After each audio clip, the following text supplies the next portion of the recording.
We're live, guys. Hello, everybody. In the live stream Can you room. send me the link for the live stream? Yeah, it should be on the website. Did you? Yeah, that's right. I'll do that. So, there's not really that much to talk about this week, but did you see King's Dominion now? They're retracking Grizzly. I saw your text. Very disappointed in that. Who's doing it? In house or somebody else? They didn't. I don't think anybody specified, but KD fans just said that they. That's good news. I'm happy about that. That's probably the first really good news out of King's Dominion I for feel completely opposite. Me and Alex and everybody were ragging on King's Dominion. That's like the one ride I really don't want them to touch. It's a good ride, how it is. I actually like. well. I mean, retracking is a different story than Yeah, I know, redo. I know, but it's I kind of like. Retracking. See, retracking should be done every year, little by little. Every wooden coaster should be retracked. I think it needs to stay. I like how it is now. I like it. I like Well, it. no, I like that's the the rough. thing. The It's rough like, nature is kind of like what gives it its well, thrill for me. I Uh, mean, I don't disagree with you. I mean, it is part of the charm of it, but it's also really Grizzly is starting to get a little bit rough. yeah, I mean it is, but I kind of enjoy that. So that's kind of like what I like about that ride. Let me see if they said who's doing it. It's just substantial track work throughout spring. The current completion estimates I've heard are reopening sometimes between the end of May. Yeah.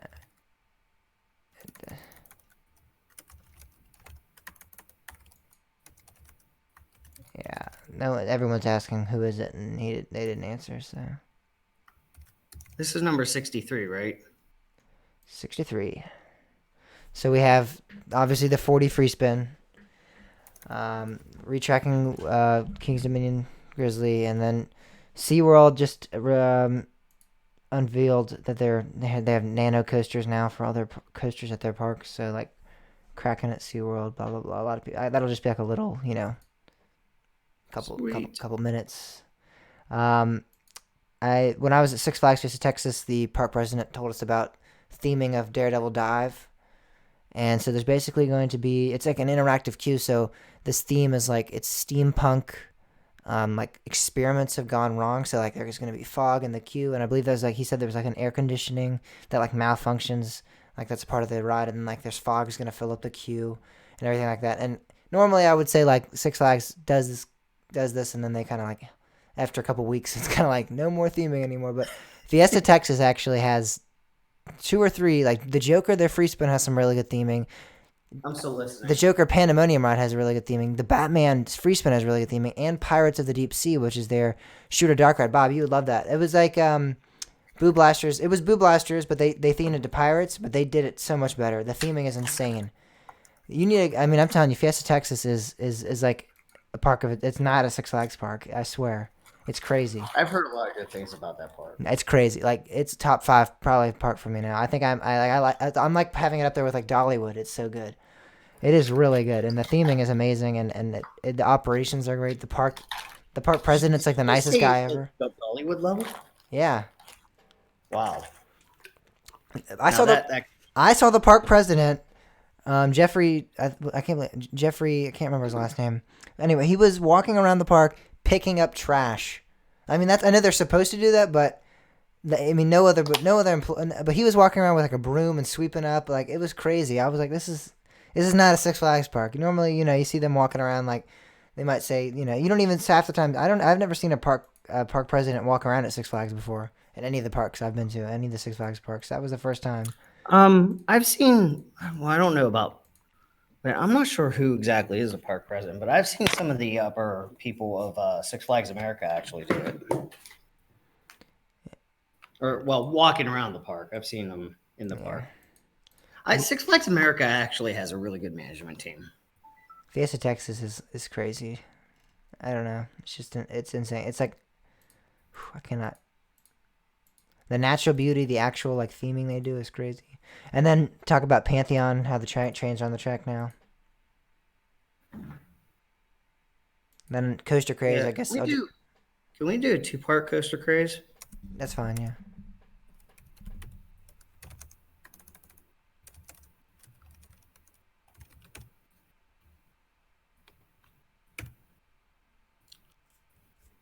All right. Does that does that interest you? Not really, but that's fine. It won't be long. It was just something I was thinking of because I wanted to say something about today, and but there is an overlap between the um, two Well, we fields, also and have some suggestions from. I put up some suggestions online, and some people were saying that I said for like Coaster Craze, what should we do? And people said we should do like Fury versus Orion, which I don't really think is that big of a competition, but I guess we could. And then someone said, what would we like to see specific parks and add that currently are missing, flat or coasters, flat rides or coasters. And then we got history of, and then Coaster Company, their origin, design style, then and now, and the impact on the industry.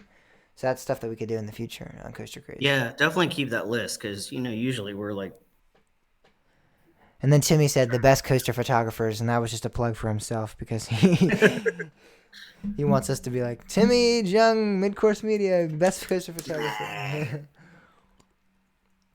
All right.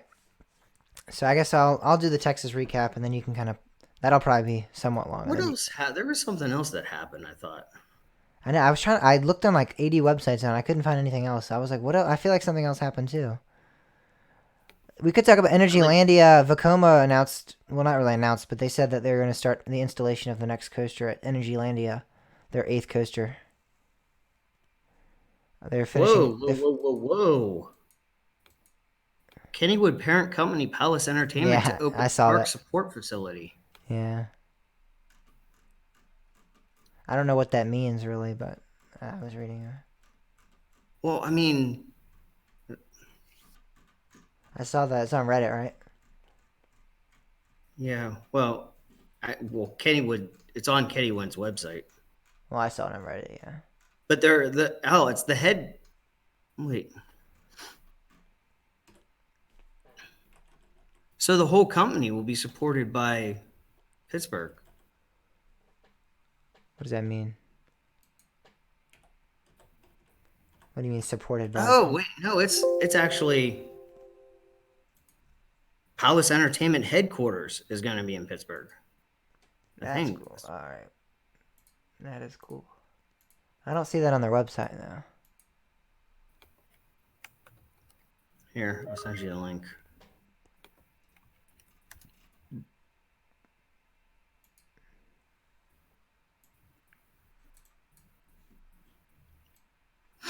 Support facility or headquarters? I feel like they would say headquarters. Well, it says the headline says support facility, but if you read the first paragraph, it sounds like it's the headquarters. Our leading See, leisure park operators in the United States. Well, I think that yeah, they're headquarters for the United States. Yeah, because but it's see, not like that, technically. I think that kind of goes back to like what is Palace Entertainment? Like I don't, there really wasn't. Did Palace Entertainment even have headquarters before? One of the leading leisure park operators in the United States will soon be on the move. Yeah, it doesn't seem like it seems like this is a community-wide support facility. The move will allow Palace to be more closely aligned with the vital parks in southwestern Pennsylvania. Oh, okay. With Palace will maintain a base of operations in its existing Newport Beach, California location. okay.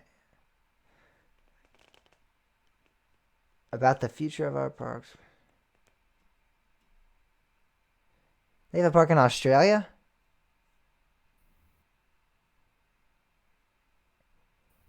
Wait, It says under Palace, really? yeah, it says we have 21 parks and entertainment centers in the United States and Australia. Yeah, I see that. Huh. I thought Palace was just North America. I didn't think Palace was a thing. I thought it was just like a Well, I mean, like a but puppet. it's kind of like the division of parkways that runs North America. Yeah, I thought that's what it was too, somewhat. Maybe they, but that's weird because that's not even like we're on the eastern hemisphere, on the western hemisphere. So it's like Yeah, like that. it's not. That's as far as possible as you can be. All right, we can It's talk. so weird. We can talk about that. It's, I feel like we talk about Kings Dominion and Kennywood Parkway. We're gonna do this like every show, but seems like they're always up to something. Well, I mean, Kennywood's Parkways in Kennywood has been like kind of doing a lot. Like there's been a lot happening. Kane's Dominion, there's been like the opposite of a lot happening. We just keep talking about them because they keep disappointing us. It's like, here's another announcement. We still suck. I know they've had the most announcements out of a park, and like not one has been like exciting or like. Usually when parks announce stuff, you're like, yay! And it's like, no, God, King's Dominion announced something. We're screwed. Oh man. Gotta keep the smile on your face to keep from crying.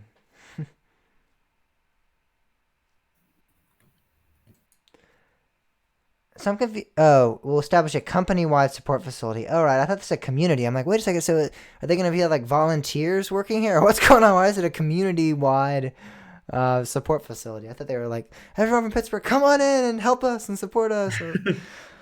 All right, I I was still want to misreading. know why those people from in Kennywood stepped down. Like, I really want to know what's going on that like caused them to. So the COO and most departments will begin to relocate, but the base of operation is still going to be in Newport Beach, California. So it seems like this is kind of going to be the It's headquarters. It says the it COO seems and like most they may departments. be slowly moving it. Yeah. And I mean, it says most departments will begin to relocate. So it sounds like it sounds like they're going to be their finance and information technology departments primarily remaining on the West Coast. But it seems like every other department, like marketing and sales and all that's going to be moving to Pittsburgh, it seems. Yeah. So it seems like maybe it's going to be like almost like they have two I headquarters. mean, it kind of makes sense because really, when you think of Palace, all of Palace's big Kennywood. hits, except for Lake Compounds, all the other ones are like the really well-known ones are all in Pennsylvania. Kennywood, Kennywood and Dutch Wonderland and Idlewild Idlewild, yeah. and Sandcastle too. So, I mean, Yeah, it makes not so sense. much Sandcastle, It's but I don't understand why they were in California in the first place to begin with. There's, well, is, they do have some parks out there. do they? All right, like the Yeah, FECs. I don't know what they isn't that park that had the or the log flume accident in California. Um, I don't know for sure. I think it. I I'm think it not was. sure.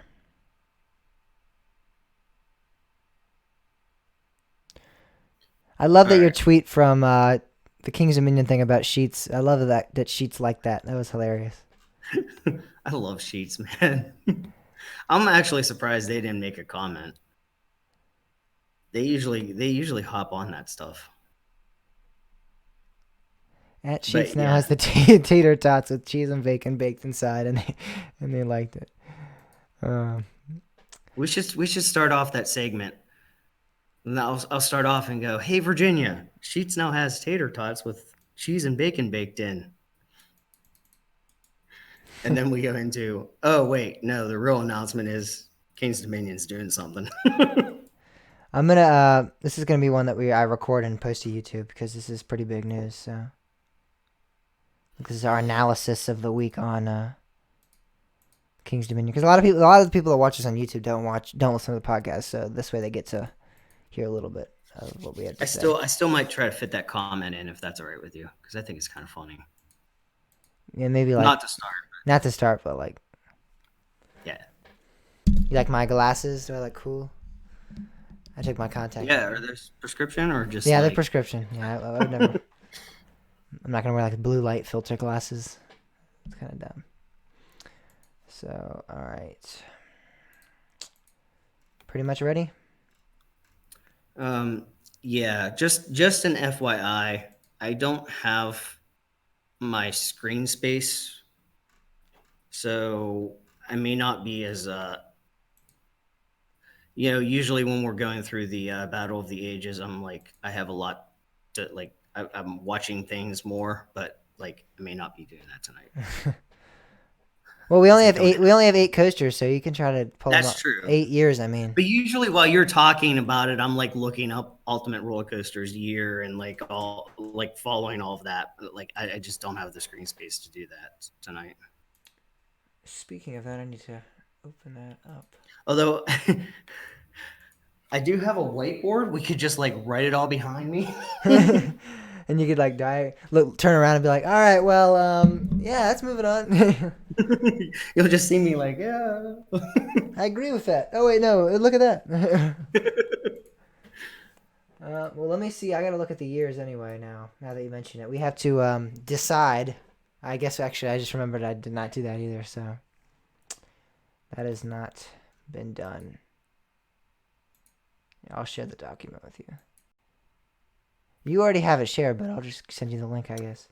I have the bracket. Yeah. So that's. Do you want the? I don't have. I didn't do the descriptions for this one yet either. So we're just gonna have to wing it. Which it doesn't really matter because the descriptions are just what's on the Ultimate Coaster. I just post that for the people that are gonna look at it on YouTube or whatever. Are gonna look at it like when we poll.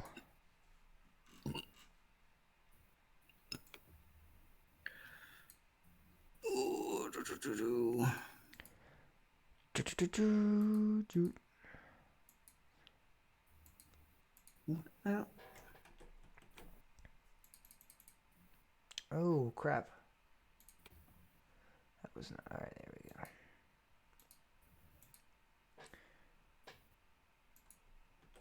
I seriously am like missing. I'm having withdrawals from Texas. I other than Hollywood nights, I'm not usually like a big freak about leaving a place or whatever. But that was such a cool state. Not even just the coasters. I just like the state in general. It's a good state. Texas? Yeah. Yeah, I've been to Texas. It's I like it. I love that state. A lot of cute girls down there too. Indeed. J-Barb. Yeah, there are. But I just like it because it's like so large. That's what she said. Oh wow, I set myself up there for that one. Good thing we're PG-13 now. Yeah, this is not age friendly podcast, but I don't really think we have any little kids listening anyway, so I don't think they'd understand what we're talking about anyway. So does that mean you lost the YouTube Kids viewers? Yeah. Well, I mean, YouTube's like really strict now about like allowing kids to watch their videos. Like they're like on top of it. That's what she said as well. I don't really understand like how they curate YouTube Kids or if they curate or like how that works. They're like really mad. They're like, is this for kids or not? Like it's either for kids or it's not. You can't like do a channel like a family friendly channel. It has to be like, either like it's centered around kids education and stuff like that, or it's like not technically a kids channel or whatever. Well, I think they were getting into trouble with YouTube Kids. Yeah, they were. But like YouTube Kids is ridiculous. It really bugs me. Really ticks you off.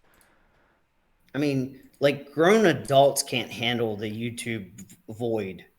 And now we have like 4 and 5-year-olds getting sucked into the YouTube void. It's like, no. Right. Are you on the bracket? Did you see? Wait, what? Bracket. Where's that tab? So I don't know. I'm trying to decide between these, but I think I don't know. This isn't really that good. I think you're right. You do? All right, that's fair. Hold on, let me. I don't know. I get the historical significance, but I don't really.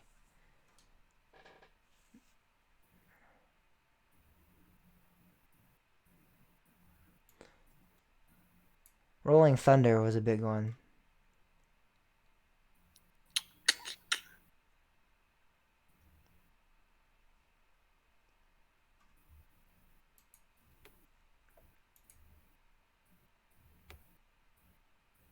Let me know what you think when you're done.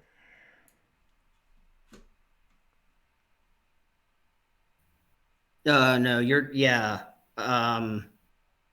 Wilderness Run too. Oh yeah. Yeah, I think I'm right. AKA Junior Gemini. And we want to knock out 2018. I don't like that year. I don't like that year. That year is kind of like the cheat code. Everybody just votes for it because you know what opened. that shall not be named. The coaster that shall not be named. Even though I love that coaster. The one good thing about 2018 though is, like, I think I mentioned this before, was the the family coaster, like I don't know, like it seemed like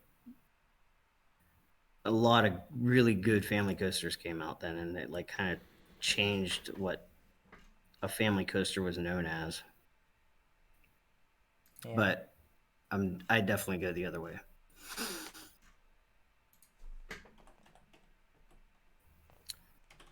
All right. Alrighty.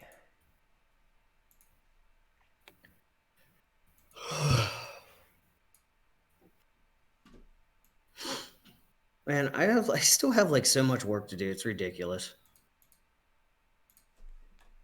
It's like my work can never be like just a normal, solid pace. It's like the last couple months, it's like I need something to do. I need money. I need something to do. I need money. And then all of a sudden, it's like, but boom! Don't stop moving.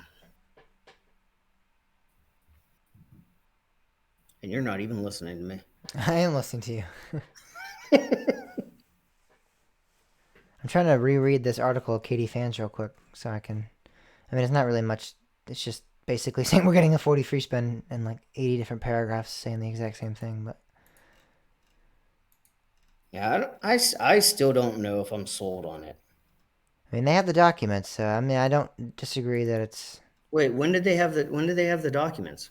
He said they say here we aren't publishing copies of the documents we've seen Oh, because we yeah. fear for the source's safety. That being said, we are personally convinced of their authenticity, and the source appears solid, and the documents themselves seem entirely convincing. Additionally, the news lines up perfectly with the public record evidence that we reported on last week regarding Crypt's demolition. So I don't. This is not like a made-up thing. I don't think, or this isn't just a rumor. This seems to be pretty official. The only thing is that it says that they could possibly go with a much. It seems like they're going to try to go. Well, first of all, it's not Volcano's replacement. Everyone knows that. But second of all, Yeah. it's um like they could go with a larger model 40 free spin. Like they're not going to go Yeah, with I it. did I did see that. It's like it's custom or Yeah, it's a cut. something. Yeah, they're not gonna go with the generic. Yeah. I don't know. I just don't know.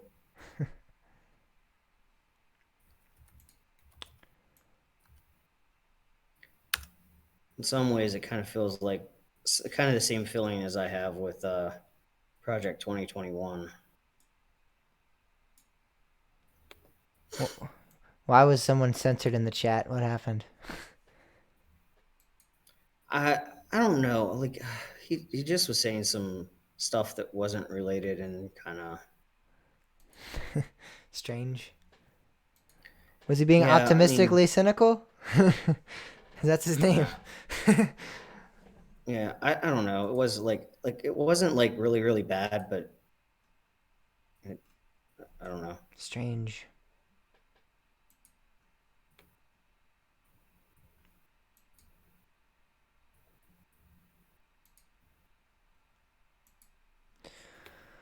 All right. So, all right.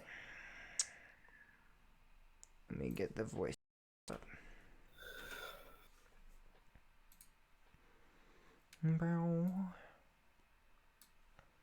Bow, wow. I still think I think they're missing a big opportunity. I really think Wicked Twister is a really good stopgap for them. Like the more I thought about that, like I really think that. Would you like a Wicked Twister? Hmm. Would you like a Wicked Twister at our park? I mean, it'd be okay. I wouldn't. The the 4D idea is kind of grown. I've never been on a 4D, either a regular 4D or a free spin, so I can't really say for sure. Oh, they're good rides. Um, Yeah, I enjoy but them. what you say? I enjoy them. I think they're good rides. I just Yeah, I I rode mean, it. they look like fun. I rode one for some reason. It's like it's either you hate them or you love them. Because me and my mom and like a couple other enthusiasts I was with at Fiesta Texas rode them, and I loved it, and everybody else hated it. And I'm like, how can we all ride the exact same ride, the exact same train, and completely have like they hated it? they were like, I'm never riding that again. And I'm like, I would marathon that. It's just crazy. I don't understand. Yeah, I I mean, mean the I had so idea much when I fun. first heard it, I was like, "Oh my god, this is like the worst idea ever." But then it started growing on me. As long as it's just, like it's as long as we're still getting a volcano As long replacement. as it's custom and it is themed well, I think that's a big thing. Is that I want it to be themed well. That's what Cedar It's Fair. Kings Dominion. It's not going to be themed. I mean, Twisted Timbers is pretty well themed, considering. Well, okay, maybe to that level. Yeah, that's all I'm asking for. Just a Congo. Theme it to the Congo, please. Or at least if you're gonna rebrand that area, start now. Like, don't just like randomly throw a ride in there and call it some weird name and then be like, That's the other thing I wonder. I wonder what's going on with that area. I yeah, wonder all if right, they're we'll going to. talk about that. Let's talk about. Let's not start expanding on our thoughts. I just realized we're doing that. Yeah, What was it? we should get started. I did not go to Over Texas while I was in Texas. Over Texas is like 6 hours away in Dallas, so hopefully we'll be returning there one day. Maybe this year. There's a possibility, but probably not. But Fiesta Texas is definitely. I've heard every Texas enthusiast told me that Fiesta Texas was the Oh, I highlight just thought of park. something. I should, my one customer is based in Dallas, and they need a server shipped. And they're like, "Do you have any ideas? Like, our shipping company wants to charge us a ridiculous amount of money." I should have told them, like, "Hey, I'll just drive it down." You're gonna drive to Texas, Bob? That's like 25 hours or something. It's Would you not that. actually do Well, that? yeah, maybe, Yeah, but they'd pay for it. maybe. No, that would be the whole point. It would be cheaper than what their shipping company wanted to. True, but gas money and all that stuff. Logistics companies can get ridiculous on pricing. Yeah. All right. Mm-hmm. All right, you ready to get started here? Yeah, let's test your audio. Just start. You know the drill. Yep, we ready to test? Yep, you can go. All right. This is a test of my audio. This is a test. This is only a test. I could try to make that. What are you Does that doing? help at all? What was that? That was that emergency broadcasting noise. Oh my god. I thought you were having a stroke. After the day I've had, it's possible. Can you hear that? Oh my What's god. that? I'm replaying it back and I'm gonna have to save that as a own file. And we'll keep that for later. And I'm gonna create It's a gonna new. be part of the new opening. It's just like welcome to Coaster Talk.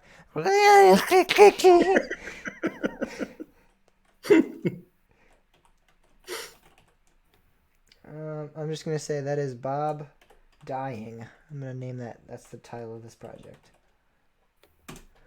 All right, now let's start a new one. And all right, there we go. Now we have this episode. So I'll test my audio now. Testing the audio for Coaster Talk Podcast episode number 63, May 9th, 2020. I still can't believe it's 2020. It's kind of crazy. Testing the Yeah, audio. tell me about it. It feels so weird. I'm like starting a midlife crisis, I think. All right, everyone on the live chat, let's help out Bob as he ventures his way to the midlife. All right, so how many times do you think I say "all right" every time we do a live stream? All right. All right. All right. Now. All right, here we go. All right, all right, all right, All right. all right, all right, All right. all right, all right. I should have went and bought a drink, but Okie dokie, I'll say that.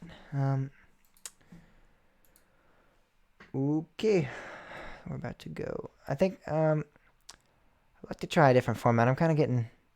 I don't really like how we started out. I mean, I like it more when it's like more like a fun opening than it's just like, "Welcome to Coaster Talk, your source for everything roller coasters. My name is James Barber. This is Bob."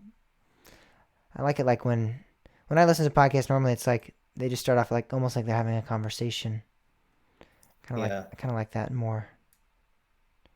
We could move what I said about Coaster Craze up to the, well, I don't know. Or we could talk about the pinball thing or whatever. Yeah, that would Yeah. work. Just like you can think like 4 or 5 minutes or something. Yeah. All right. Let's do that. I'll introduce it and I'll be like, it's time for another great week of theme park talk or whatever, and then you can be like, yeah, and theme parks are like whatever you're gonna say. Theme parks are like pinball. I don't know. I'll think of it, hopefully. If not, we'll just be like, all right, and that's take two. I don't plan. Live in the moment. Planning's overrated. Live in the moment. Um,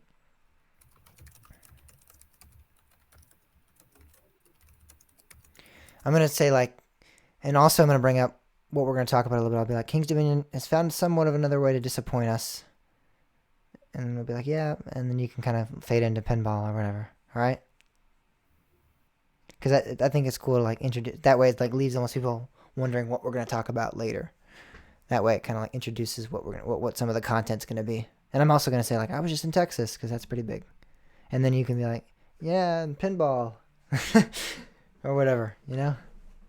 Or oddly Oh yeah, but enough, that kind of like, or you could be I like, don't know. Let's just go. Let's just ignore. Like, I mean, I know what you're saying about the like other podcasts, and usually they just talk about other stuff, and then like they don't tease anything. They just talk, and then they sometimes go they into do it. tease stuff. A lot of podcasts I listen to will be like, yeah, and speaking of that, we're gonna be talking about this later on the show, but blah blah blah blah blah kind of thing. Okay, whatever. We'll fly by the seat. Like, we'll do it live. F it, we'll do it live. All right. Can you see me? Okay, is the lighting weird? Yep. I mean, the people on the live stream. Oh, I have the wrong lights on. Hold on.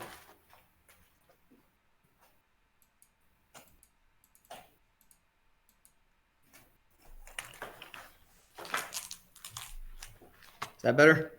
Yeah. All right.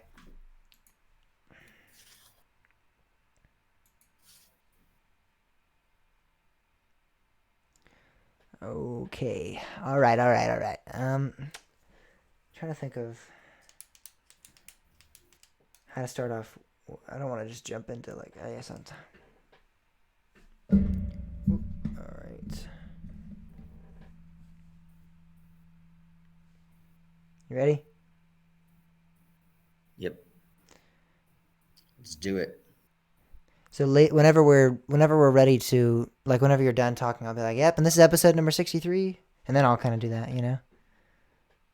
Wait, what?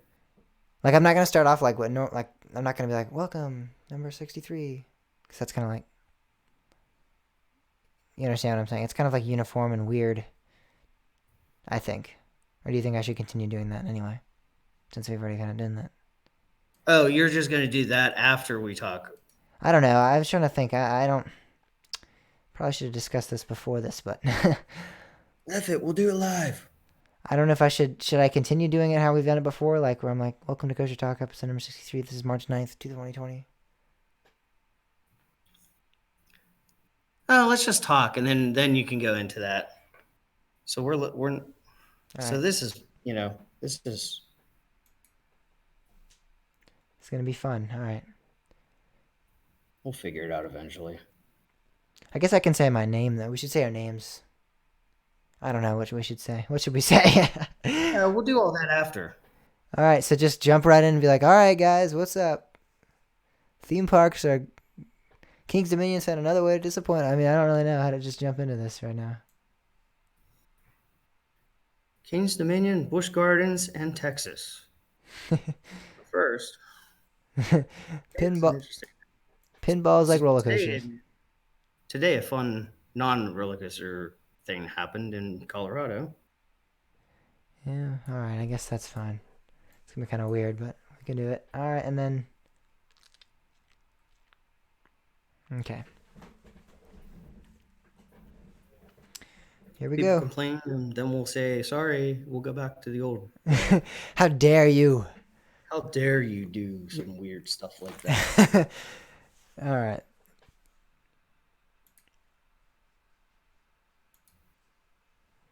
Another great week of theme park talk is ahead, Bob, as I have just gone to Texas, and King's Dominion has unveiled some new things for us, as well as Busch Gardens Williamsburg has a couple of new updates as well. It's kind of redundant. I just said that with King's Dominion. See, that's where I'm like, updates, news, what is the difference?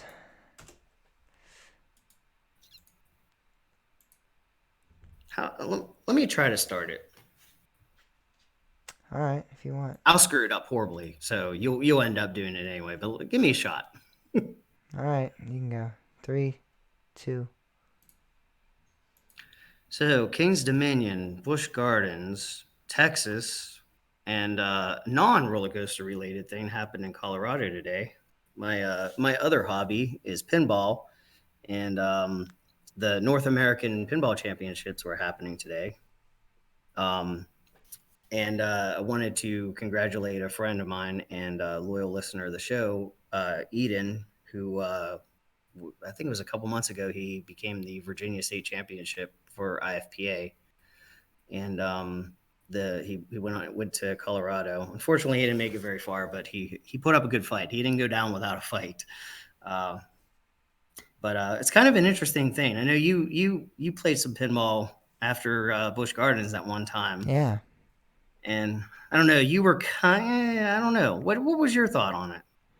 It is it's a fun game. I just like roller coasters, I'm sure a lot of people don't understand the obsession behind that. I don't understand the obsession behind pinball. I think it's kind of a fun little game to play every once in a while, but it's kind of interesting though how there's a very it's a strategy. Wide bridge. Like there's a lot of people that are into coasters that are also into pinball. In fact, our pinball organization here in the DC area, it's the FSPA, which is Free State Pinball Association. Mm-hmm. We actually, in our chat room, there's actually the chat server actually has a specific room just for roller coaster chat because there's so many people in our organization that actually love roller coasters.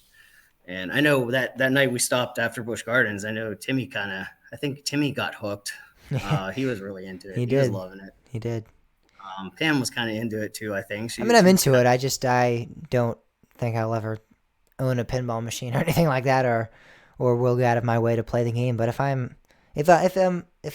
around one and it seems like something I would like to do, I mean, it's definitely not something I'm obliged to doing, but it's definitely not my numero uno option of entertainment, you know? Yeah. I'll go see a concert or go play some basketball or go ride a roller coaster. Those are my three big obsessions there. But pinball. It's kind of funny though, because that time we stopped after Busch Gardens, Timmy had never really played pinball, but he was really into. I feel like he seemed to be really, really enjoying himself and really likes pinball. And Eden actually went the other way. He has been into pinball for years, and it's only been about a year or two that he got into coasters. And it was one of those things too, where he got a little bit of exposure and was I love this. Yeah. And now he's addicted and has the bug. Indeed. So this is episode number 63 of Coaster Talk Podcast, your source to everything roller coasters, the week of March 9th, 2020. And we start off with a little bit of a unique start there, Bob. Normally we start off in a very uniform manner. You've probably been listening to the past couple of episodes and you've heard us kind of start off with the little intro of introducing the show and then saying the date and then kind of talking about what we're going to talk about and then moving on. But we decided to kind of do something different, and we'll see how it goes, right? Yeah. We'll see what the response is. It was cool. So yes, that is our opening introduction to this episode. Again, this is episode number 63. We're making our way towards 100. It's closer. I mean, just a few weeks ago, I was we're at 50, and now it seems like we've really fast forwarded. Now we're at 63. It's kind of crazy. We're inching our way towards the big 100, which is something I never really thought about until a couple of weeks ago, and I'm like, wait, we're really getting close there. Man, time flies. Let me tell you. Yeah, it really does. I'm approaching 40 very, very quickly, and it's holy crap. I'm approaching. How did this happen? And I'm approaching 18, and I'm like, holy crap, how did this happen? All right. Well, That's about it for the intro. We're going to move on to the segment that starts out each and every show with the segment we call Attraction News.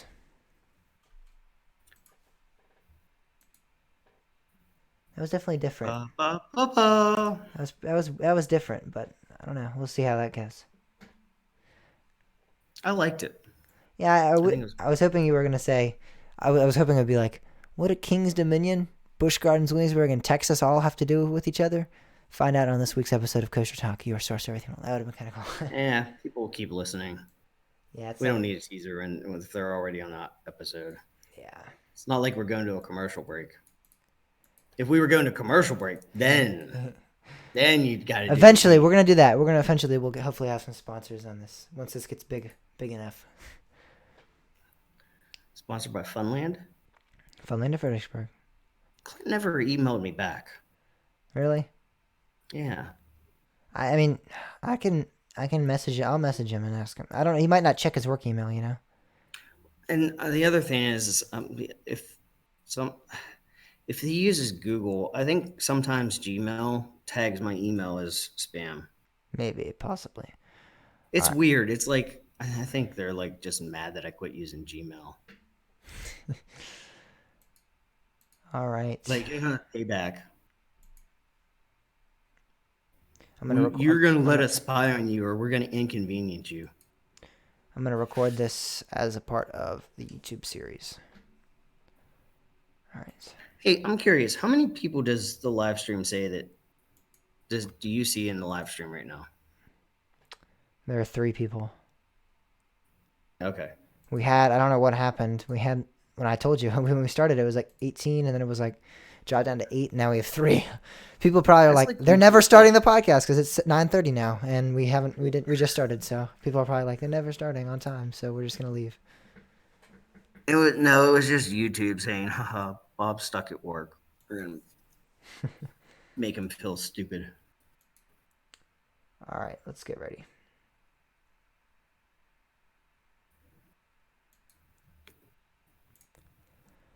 So King's Dominion has found another way to somewhat disappoint audiences. As we know, audiences, not an audience. They don't have an audience. I guess fans. What am I talking about? Audience. I don't know. Do they have any fans anymore? KD fans. They have at least one. All right. I don't know if disappoint's the right thing to say. I'm kind of disappointed by this. Are you not disappointed by this? I guess here I will say shock. It shocks people. This is shocking. Confuse. Yeah, all right, that's a good word. That's confuse is a good word. All right. So King's Dominion is again confusing its fans. In a surprise announcement last week, we saw that they were shelving their B&M Wing Coaster, which a lot of people were actually happy about and hoping that we'd get a better replacement for Volcano down the line. But this week, we're actually figuring out now through KD fans and their sources that according to documents that they saw, King's Dominion is working with SNS Worldwide to design a 4D free spin from the former site of the park's now defunct top spin attraction, which was the Crypt, which is a strange a series of events. I just did not see this spanning out the way it has now laid out.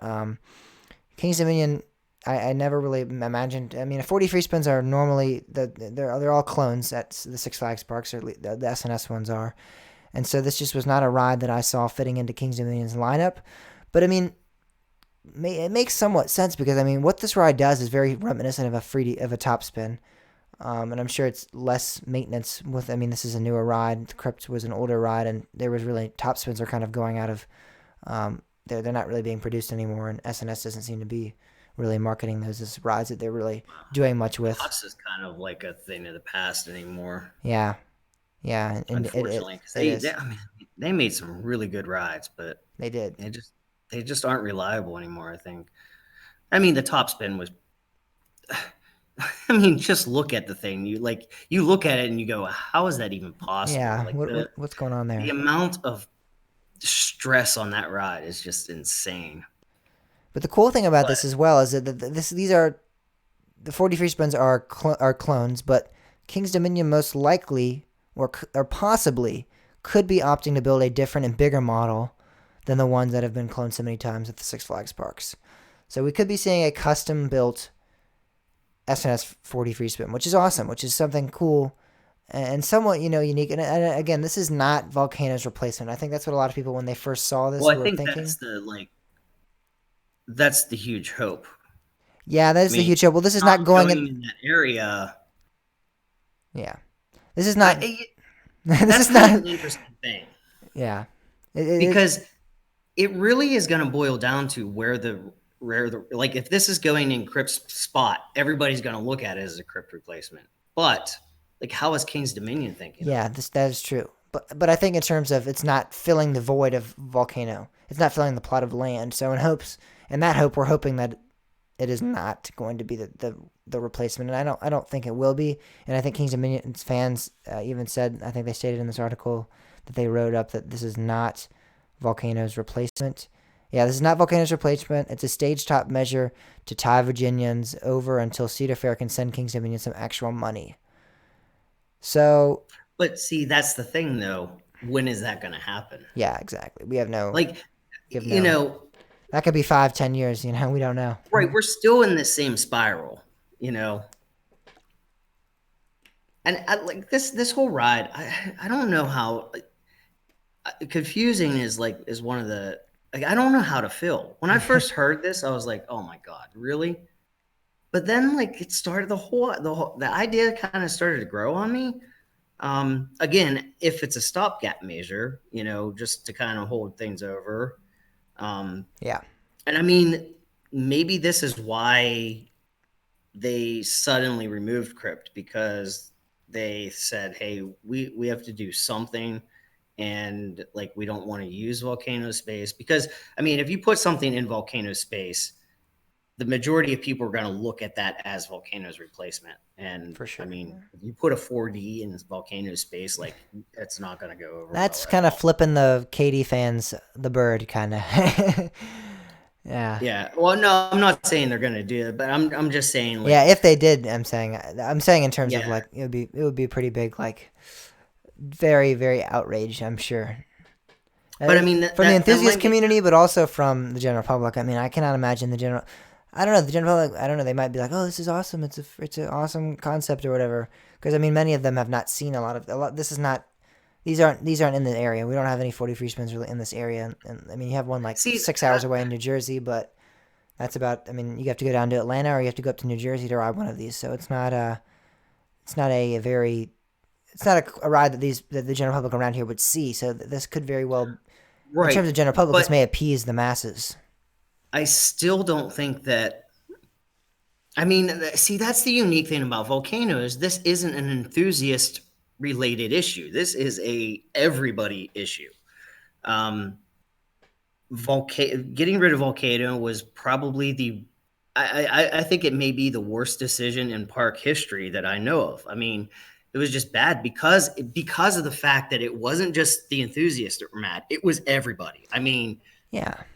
everybody. But I think with that being said, I think the general public may see this as a okay replacement. In terms of enthusiasts, obviously we know that they're not like expensive and they're not really that innovative. But in terms of the general public around here, they may think that this is a awesome new attraction that I'll Kings Dominion is bringing to their park, and they might feel that this is a solid I'll be replacement. honest with you. I really think that even in the general public's eyes, I think that whatever they do to replace Volcano is going to have a launch. Yeah, that is. I don't like from the general public's perspective, it doesn't even have to be a remotely powerful launch in comparison to Volcano. But I just like that was the notable thing about Volcano, and I think that's going to be a vital part of its replacement. I really feel that way. I think that I really think, and that's why I think like I don't think people would be mad about this being a replacement, but I don't think they'd be as excited as it like I think they'd kind of feel it being mediocre. Mhm. I don't know. I mean, it's Yeah. it's kind of hard to say. Like I can't put myself in their shoes. I The don't thing is, really know. with this, with that being said, if this was a larger bigger model and it did some That's unique and true. cool things. I don't know how that would span out. I don't know what the layout would look like. I don't know. We don't know the See, details, but I so mean, I this is could the imagine it thing. being a pretty cool ride. Some people have been speculating, well, if they're doing a custom layout, maybe they'll actually make it 4 dimensions, because the thing about the 4D free spins is they're not actually 4 dimensions because they don't go left and right. Yeah, Um, and some people were speculating, oh, maybe they'll actually do that. But if it's going to replace Crypt, I don't know that they really could do that. I mean, they're looking pretty much at a straight line. yeah, they don't really have much space to work with in that And that, I area. mean, that's why, like my Wicked Twister theory, like that would, and some other people have mentioned it too. Like it's just a straight coaster. Um, there's no left or right dimension on that, and I think that that's what they need in that area. Yeah, I mean, it would make and logically it makes sense. You're replacing an Intamin inverted coaster with an Intamin inverted coaster, I and really a Launchstand seriously, inverted Intamin the coaster. more that I thought about that, like I really feel that would have been that would be their best course of action. Yeah. I really feel like Well, it that all would be a depends on if Cedar Point really is doing anything in that area, so they might not need to remove Wicked Twister. right. So if that But it's that's just interesting because everything else in that area is being torn down yeah, if that and was really the course of action that they were taking, Cedar Point yeah. to remove all those rides, that would make a lot of sense. But that very well could not be the case, and then they would still want Wicked Twister at their park. So that could very well be what's happening. No, I'm still like I don't know that I'm 100% sold on this is what we're gonna see in place of Crypt, the 4D. I'm not. Hmm.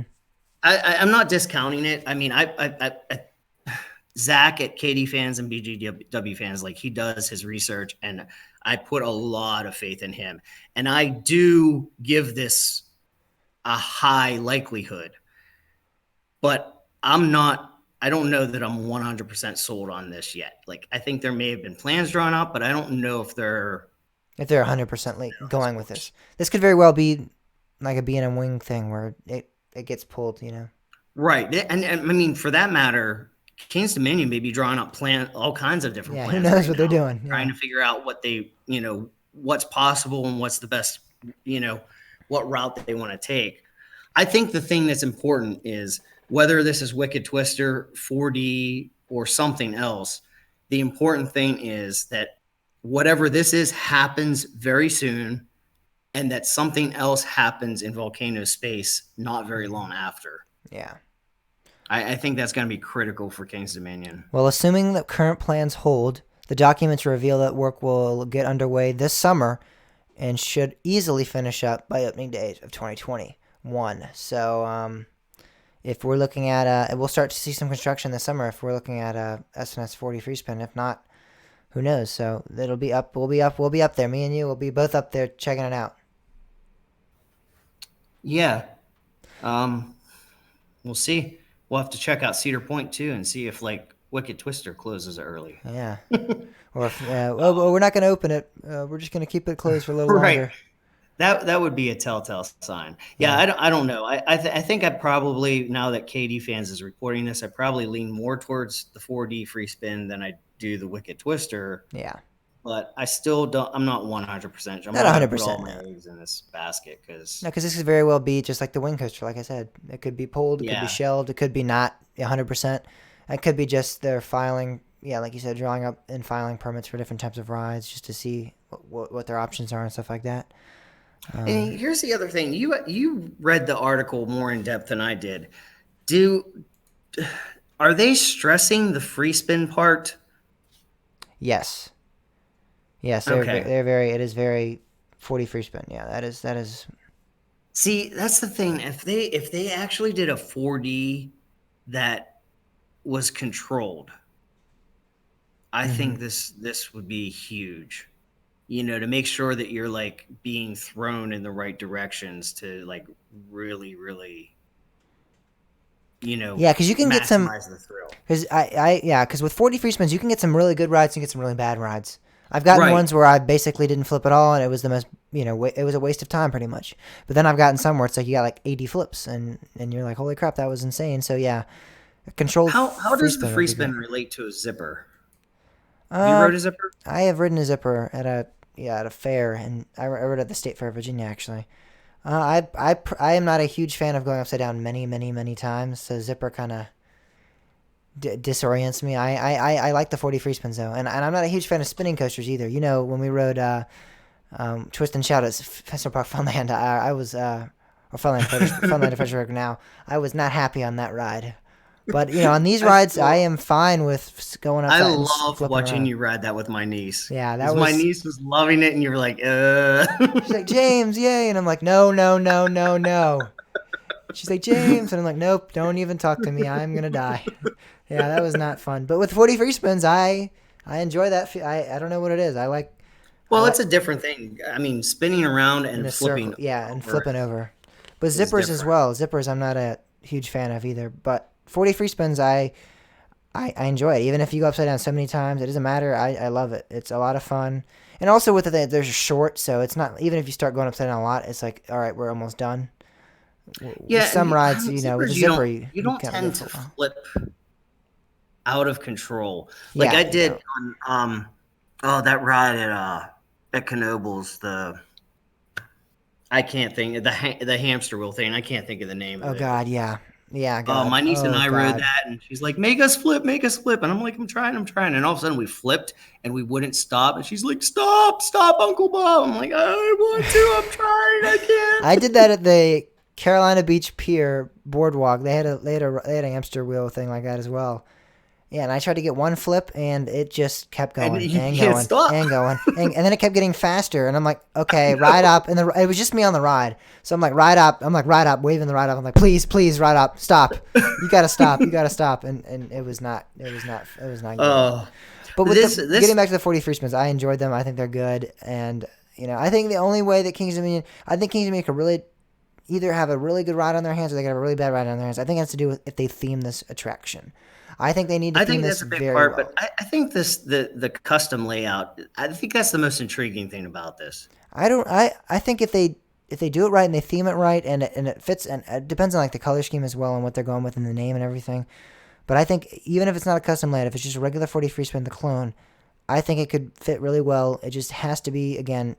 The theming has to be optimized, and if they're gonna retheme this area. But you have to be universal in this area. You cannot just throw a random ride in there, call it some random weird name, and then start theming things in that area because that's the Congo.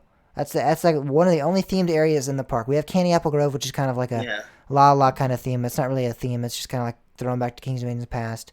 And then we have the NASCAR area was that's still part of the Congo kind of. We have Old Virginia. We have No, some. I don't consider that. They'd say that's part of the Congo, but it's not really. They Well, have I they have Old think Virginia, we're like, International Street. There's not really a solid themed area, and I think Congo really used to be that with Crypt and Volcano. It was really like the Congo. That was with an Avalanche. You have kind of theming. You had solid theming there, and now that's kind of been all erased. well, So I I think kind of wonder if they're going to change that theme yeah. too. So if you do change the Congo area to something else, at least start off with this ride being themed to that. So don't make this some weird random theme and then retheme Congo to like I don't know, Antarctica or something, and then be like, oh yeah, this is the the flamethrower or whatever. Don't do something dumb like that. Please make this a good theme. Theme it well. Theme it like Cedar Fair's been theming rides. Cedar Fair's been doing a good job in recent years theming their attractions. Mystic Timbers, Twisted Timbers, Copperhead Strike, Steel Engine's pretty good theming. I mean, everything is pretty good theming for Cedar Fair standards. Make it like that. Do something like that. That is really going to benefit this park. That is something that we need. We need a good themed area of the park. So whether or not you're going to stick with Congo or not, I don't care. But try to make this a good themed ride and try to make this area very well themed and universally themed, not just like a couple of attractions themed to random things. Yeah, I'm still really well. Again, this is from the perspective of somebody that hasn't rode a 40 yet, but I would like to see if they do a custom layout. I would like to see more bigger drops. Yeah, It that is doesn't something. seem like the Yeah, 40s drop a lot. they Like, don't. I mean, well, the regular 40s do, but like the 40 free spins don't like. Yeah. There's not really a lot of drops, and I would really like to see And more. that's the thing. If this is a custom, are we going to see like a lift hill almost like with X2 or whatever? Is it going to be the vertical lift hill like we see with like the normal 40 free spins? Or are we going to see But I kind of more, think it would more? have to be vertical Yeah, I because of have a this. feeling. I have a feeling they would have to do that, but I don't But I know. mean, if they make it taller, they could certainly do bigger drops. Yeah, and I'm wondering if they have like the overbanks like X2 does, or if this is actually going to be like more of a coaster layout, or this is going to be like the normal compact vertical layout that we see with the other 40 Well, I freespins. I mean, don't it's know. gonna have like I know I it's going think to it's have to be somewhat, but I think you could somehow like manage to throw in like a cool bank turn at the end or something like that, and it I not guess be a maybe part of that. I don't know. Maybe there's room to go behind like Outer Hanks, And I like think behind. even yeah, and I think even with like Crips Q is very large. They have like a lot of space over there to even like add an overbank or something like that.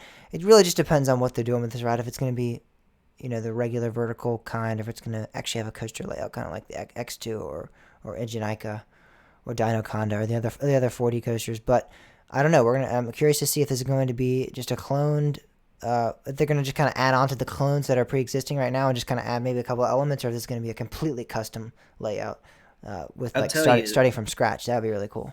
I will tell you this: if they built an actual 4D, King's Dominion would earn some of my respect back. I would agree with that. Even if it's from SNS. I mean, I don't care if it has like a custom unique layout. I would be very. I would Well, I mean, respect. 4D is SNS. Yeah, I know. But I was saying like like with the arrow kind of different. It was a different type Yeah. of 40. I mean, well, technically, well, no. Did SNS redo X2? Were they involved in the redo of that? They were, yes, but they didn't. I mean, it was the same. It was still Aero Track. They just kind of like reprofiled Right. it Yeah. No. somewhat. But the But other but these X. these new SNS free spins use like different types of track and stuff. So Right. They use RMC yeah, track. they use RMC track. It's a lot wider track too. So and you know how like it's with X2 it's like Well, you're and placed on different that's what I'm sides. saying. Like, it's not that free spin part is what kind of dulls it down. Yeah, it's You just know, but if they this would build be a an exciting announcement if they took that free spin part away. If yeah this was just a regular 40, this would be a huge deal. or I even if they built a custom 40 free spin in the sense of it does similar things to like the likes of X2 or whatever, I would be pretty appeased by that as well. I would be thrilled. I wouldn't be like, oh, amazing, but I would be like, that's pretty awesome, pretty cool. I don't really know Yeah. if SNS does the old 40s though, like X2 or Egenica. I don't know if they still Well, they built there's 3 or 4 of them. yeah, but those are all built like a while back. I don't know if they still do that now. Like those are built in like early 2000s, I believe. Egenica, Dino Conda in China. Were they all? Yeah, they were all pretty early in the 2000s, I believe. But coming to an end of that, King's No, Dominion, it's still Fourth Dimension is still on their. it still is. Yeah, it is still on their product list. All right, well that is maybe I don't know, but it seems that again you were right in saying that KD fans really highlighted the free spin part of it. Everything Yeah. they've said is 40 free spin, 40 free spin, 40 free spin. There was never just 40. But yeah, that's about it for King's Dominion as they look to get a 40 free spin in 2021.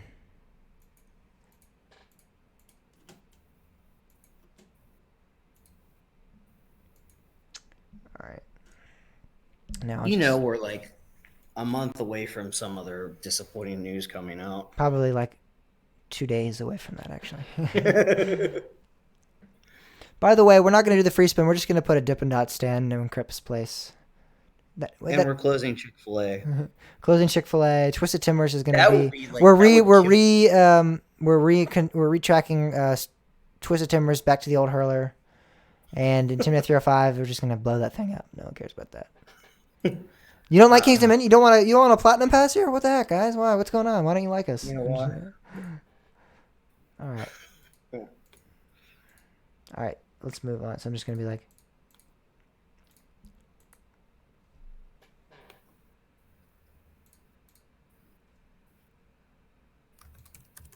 Okay. Other King's Dominion related news is centered around their old wooden coaster Grizzly, which is probably the most underrated ride at that park in my honest opinion. It is often like claimed to be the roughest coaster in the park, and it gives terrible rides and stuff like that, and get it for the credit and never ride it again kind of thing. But I and Bob and Timmy, my friend, our friends Timmy, Pam, we all love riding that coaster at nighttime. And in the back row, in the orange train, Daniel, I mean, we all ride it, and it is one of the greatest night rides, I think, in Virginia. Probably the greatest night ride in Virginia, and one of my favorite coasters in Virginia. It is. It's just severely overlooked, and I think people often misinterpret that ride because it is great. It is phenomenal.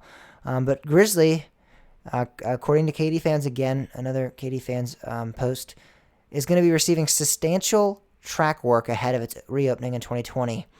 So it's not expected to open until May now because of this retracking, which is very disappointing news because I was looking Well, forward to Kings rewriting it. Dominion doesn't get all their rides open at the beginning anyway, so Yeah, yeah, they but say they're going to, they never do.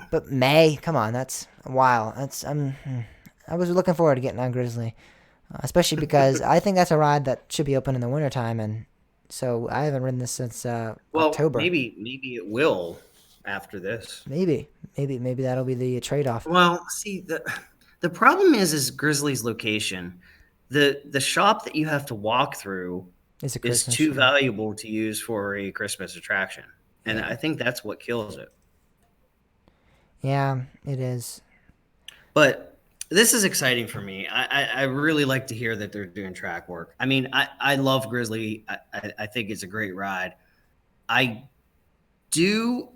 Yeah, there's different there's people that like complain about a lot of different wooden coasters, and there's two categories. There's ones that I can say I can see it. I may not fully agree with you, but I understand why you say it's rough.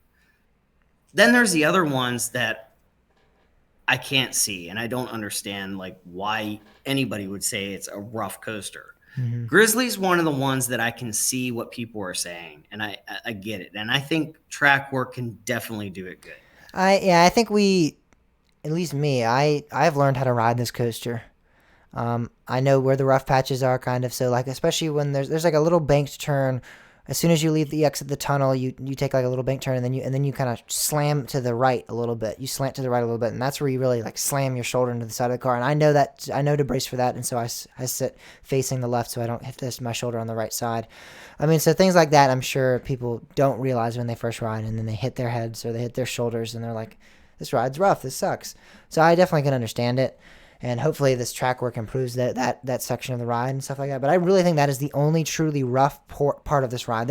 I don't think it's that rough any other than that portion. That portion I can understand. Everything else I Yeah, think is pretty I much agree. decently I think smooth. that's probably the roughest point. And I mean, the bigger thing is those are only going to get worse Yeah, over time. and So, I mean, I'm not against track work. I'm just against the idea that this being closed for so long, and I understand it, but I feel like they could have done this during the off season. It's kind of strange that they're going to choose to do this during the operating season. I feel like you have like 2 or 3 months to do this kind of stuff, and it's kind of weird that they're just now starting to I don't. That commence in seems the to be typical process. Kings Dominion. Yeah, I don't know why they always seem to like be real, like behind schedule a little bit. they it's almost like they're like they have to compete with Busch Gardens and open early in the season, but yet they're nowhere near ready. So they put themselves in a really awkward position. I think they may be just better off saying, no, we're not opening till April, or, you know, like you can't open half the park. And then, Yeah, people come expecting the rides to be open. I mean, and this is better. I mean, announcing it is a good thing. but the thing is, Usually you go, they didn't announce this though. This is not announced from Kings Dominion. This is that's leaked true. information. So That's a good point. I don't know. It's just it's a little. It's just disappointing that this ride is not going to be open, but hopefully this works out, and I'm hoping it remains. Because the thing is about this ride is that I think part of its charm comes from the rough nature. Now, obviously, I'm not saying it's a great ride because it's rough or anything like that. I'm sure the night rides will still be great, but I mean, it's almost like if they announced they were going to completely retrack Beast or something. I know there'd probably be a lot of uproar. I know they do retrack it, but they only retrack certain areas of it. I just feel like it's almost like you're touching sacred ground here when you retract this. I don't know. See, I think this is the frustrating thing to me, is the fact that a wooden coaster being retracked is news. It shouldn't be news. Every year there should be sections retracked. That's just part of maintaining a wooden coaster. Look at Knoebels. I mean, Yeah. Twister and if you could keep Twister as smooth as Twister, I mean, Twister's rougher because of the nature of it, but if you could keep it as smooth as it is, like obviously there's something to that. And that's the way wooden coasters are supposed to be. You're supposed to replace wood, bits of wood every year. And Hmm. then you don't get behind and you don't get into this position where people start saying, oh, it's a rough ride. I'm not riding that again. It's like if you just keep up on it, you don't ever have to go, oh my God, like we're going to have to spend all this money to redo this whole thing. No, you just budget the same amount every year and do it little by little. Like this shouldn't be news. This should just be the normal. That's a fair point. I just, again, I'm really ticked off. Is the point that this is not going to be open for a while, but I enjoy that little bit of roughness that this ride provides. I think that kind of adds to. It really does remind me. This ride's always reminded me of like almost like a mini Beast at King's Dominion. I mean, it does like the same kind of thing. Goes under the woods, gives great night Yeah. rides. And so with Beast, I actually enjoy. I like that jackhammering wooden coaster feel. I know that's not really going to get taken away with the retracking, but I think it'll definitely limit the amount of jackhammering and stuff like that. But I kind of enjoy that, so that's a little bit disappointing for me. But I'm sure it's not really going to change the ride experience a whole lot. Really, my main criticism is that they're not expecting to open. I mean, for me, this is a top 3 ride at this park. So to Yeah. not open this coaster is pretty substantial. I know it's not on the level of like saying they're not going to open Twisted Well, and Timbers or that's, I Intimidating mean, 5, but it's still you know, pretty substantial.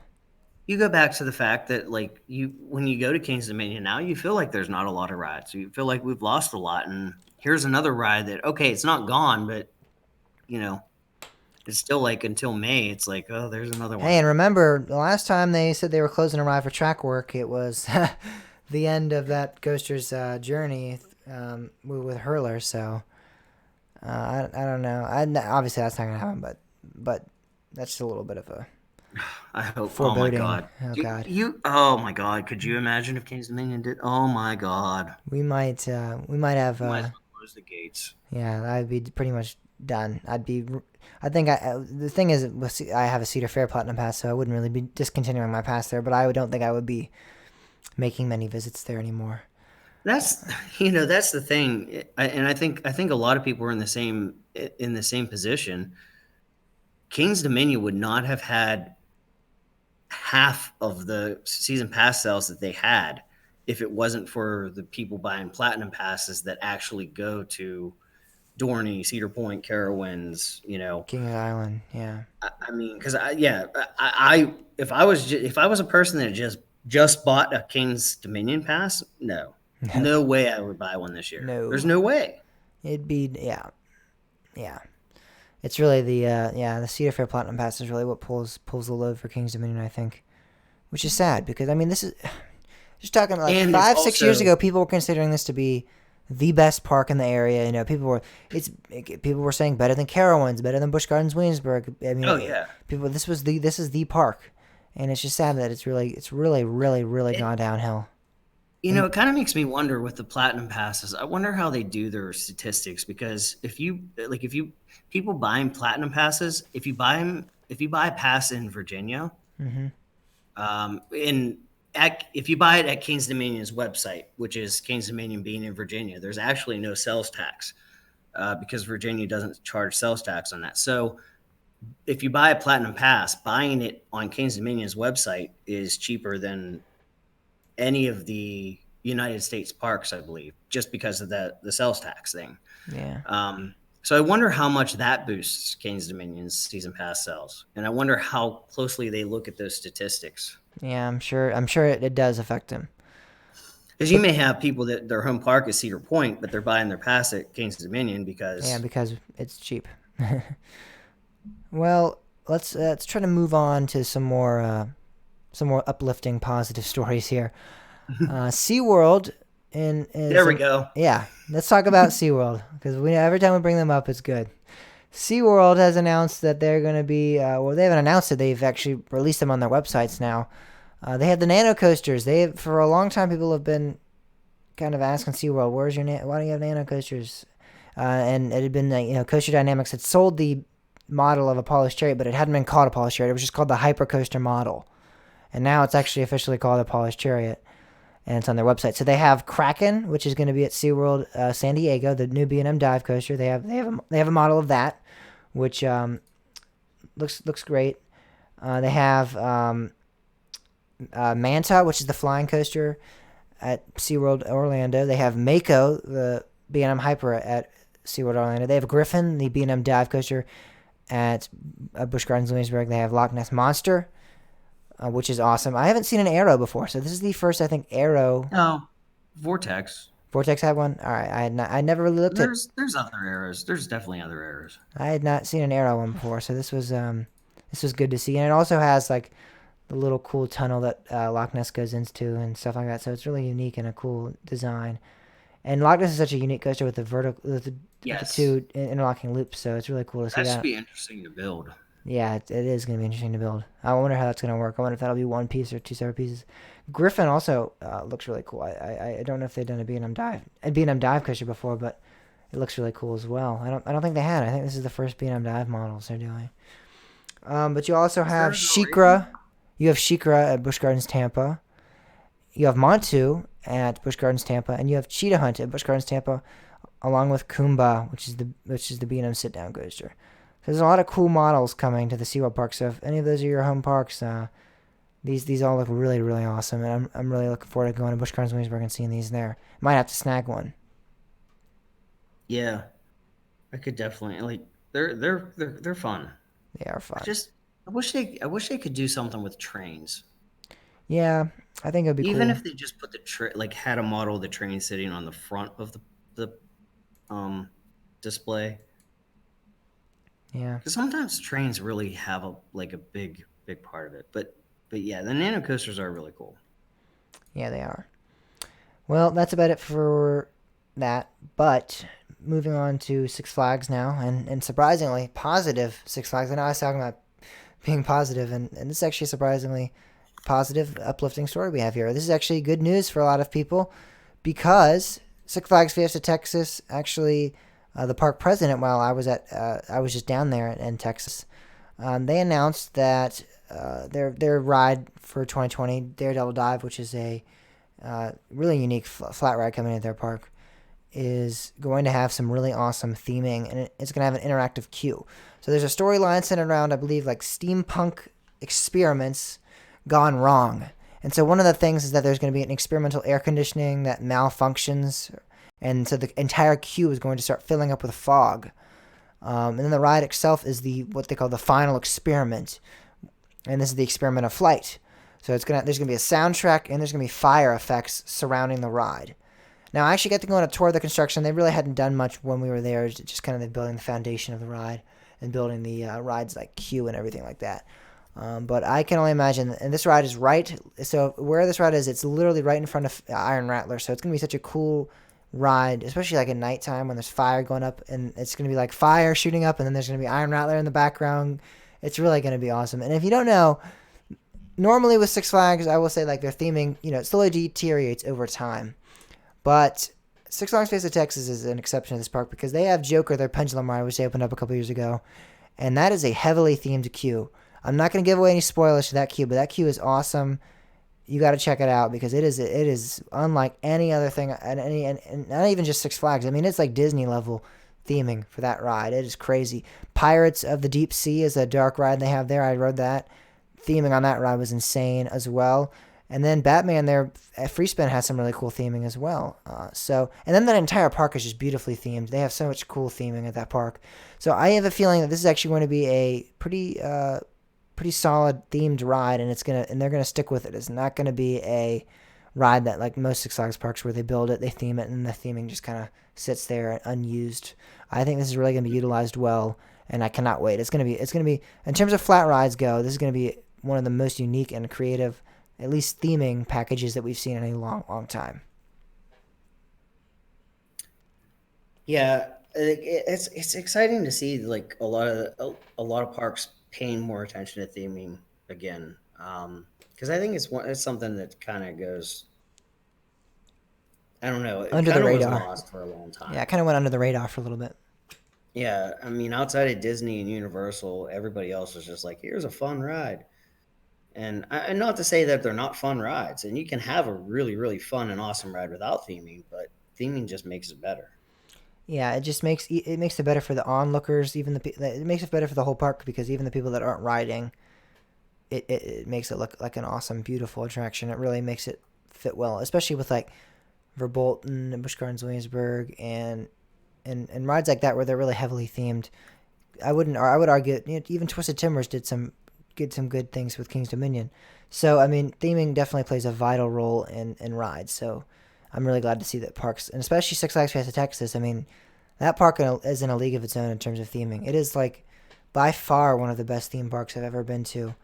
And you don't think you'd? I don't think I'd ever. I never really thought I'd say that when mentioning. I never thought I'd say great theming and Six Flags in the same sentence. But yeah, it's something that it's unbelievable because I heard that it was a good theme park, but of course, I mean, I was expecting mediocrity from Six Flags.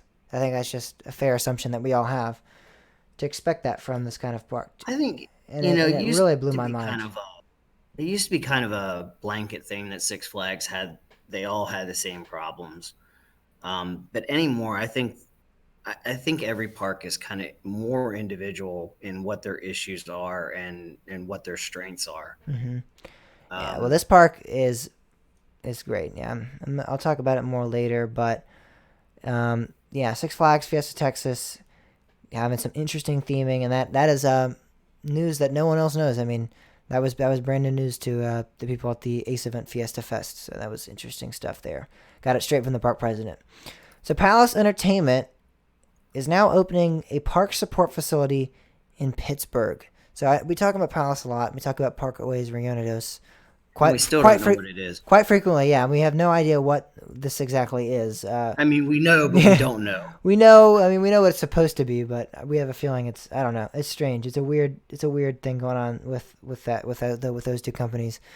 But they're opening up a support facility based in Pittsburgh's eastern suburbs.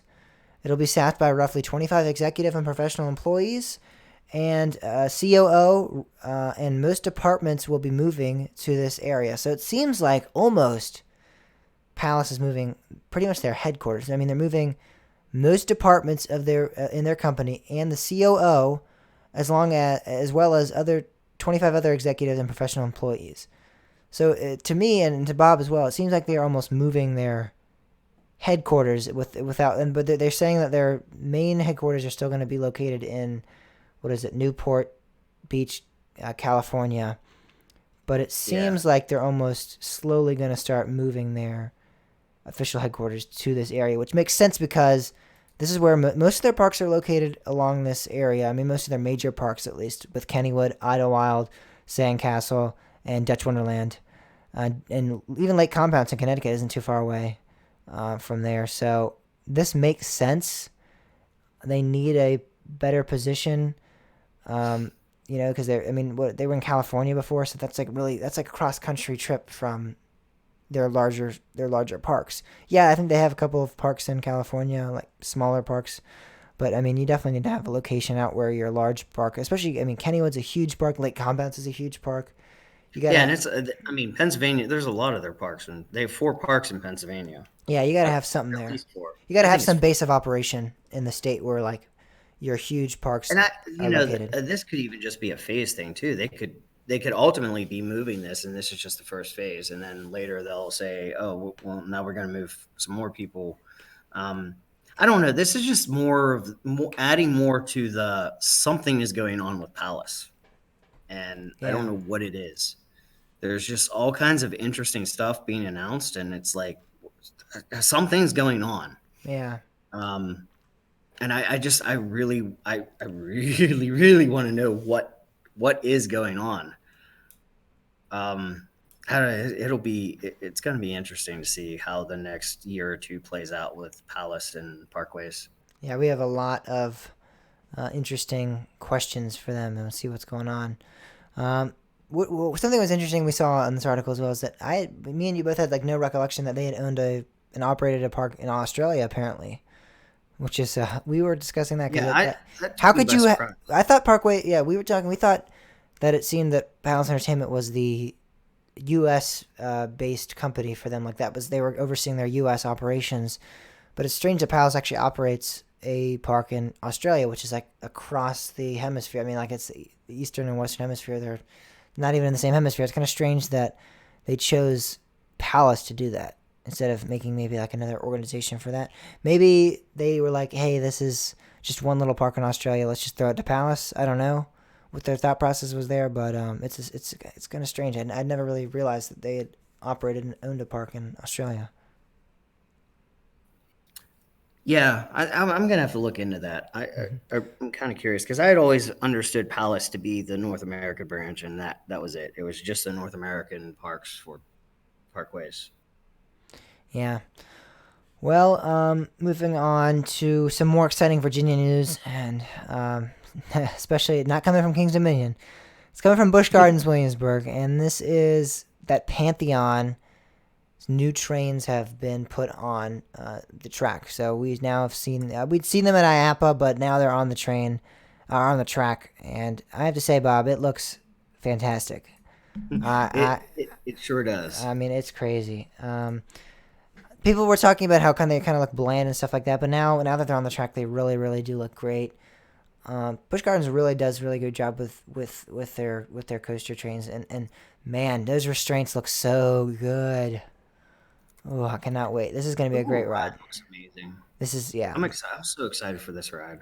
and it started testing as well. We didn't talk about that, but it is I believe they pulled it through a cycle. So I mean, I don't know. I'm curious to see if this is a May opening. I mean, a March opening.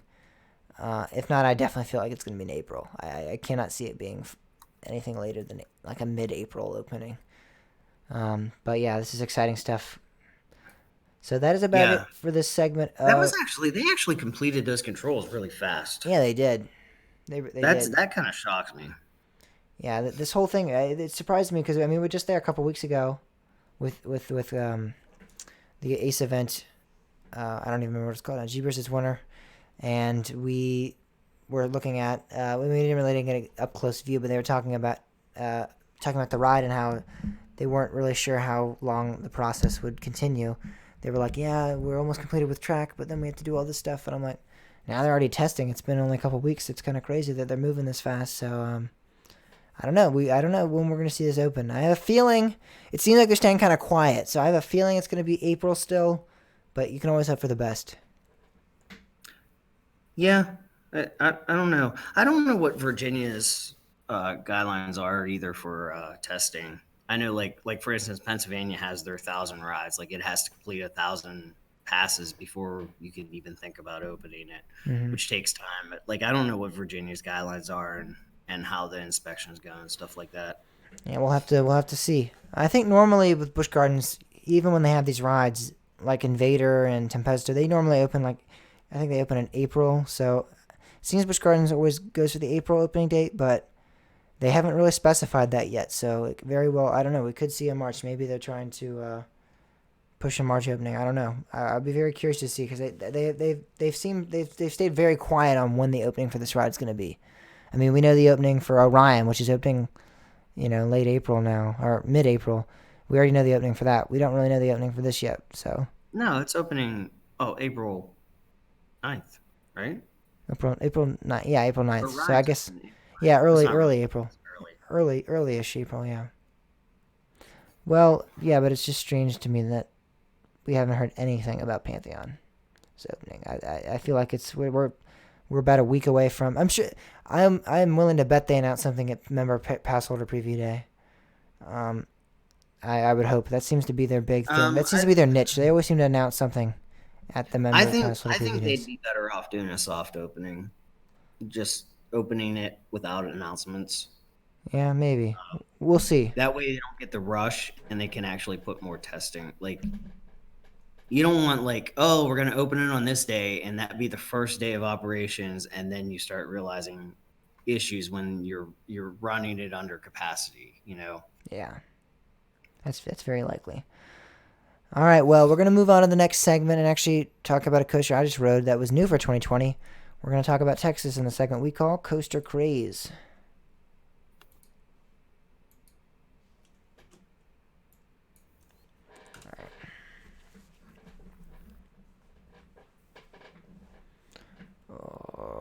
I'd pretend to laugh, but my throat hurts. Yeah.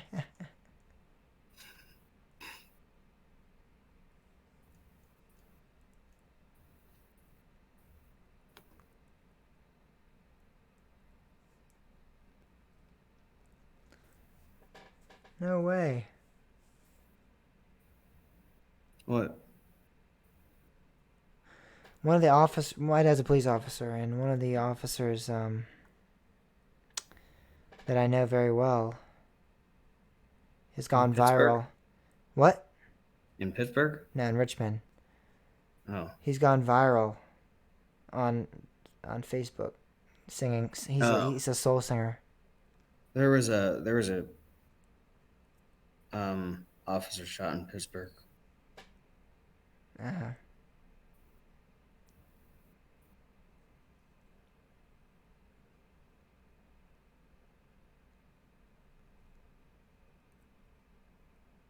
I don't something went on in Pittsburgh. I don't know the details, but like there's a shooting scene or something. I don't know. That's pretty crazy.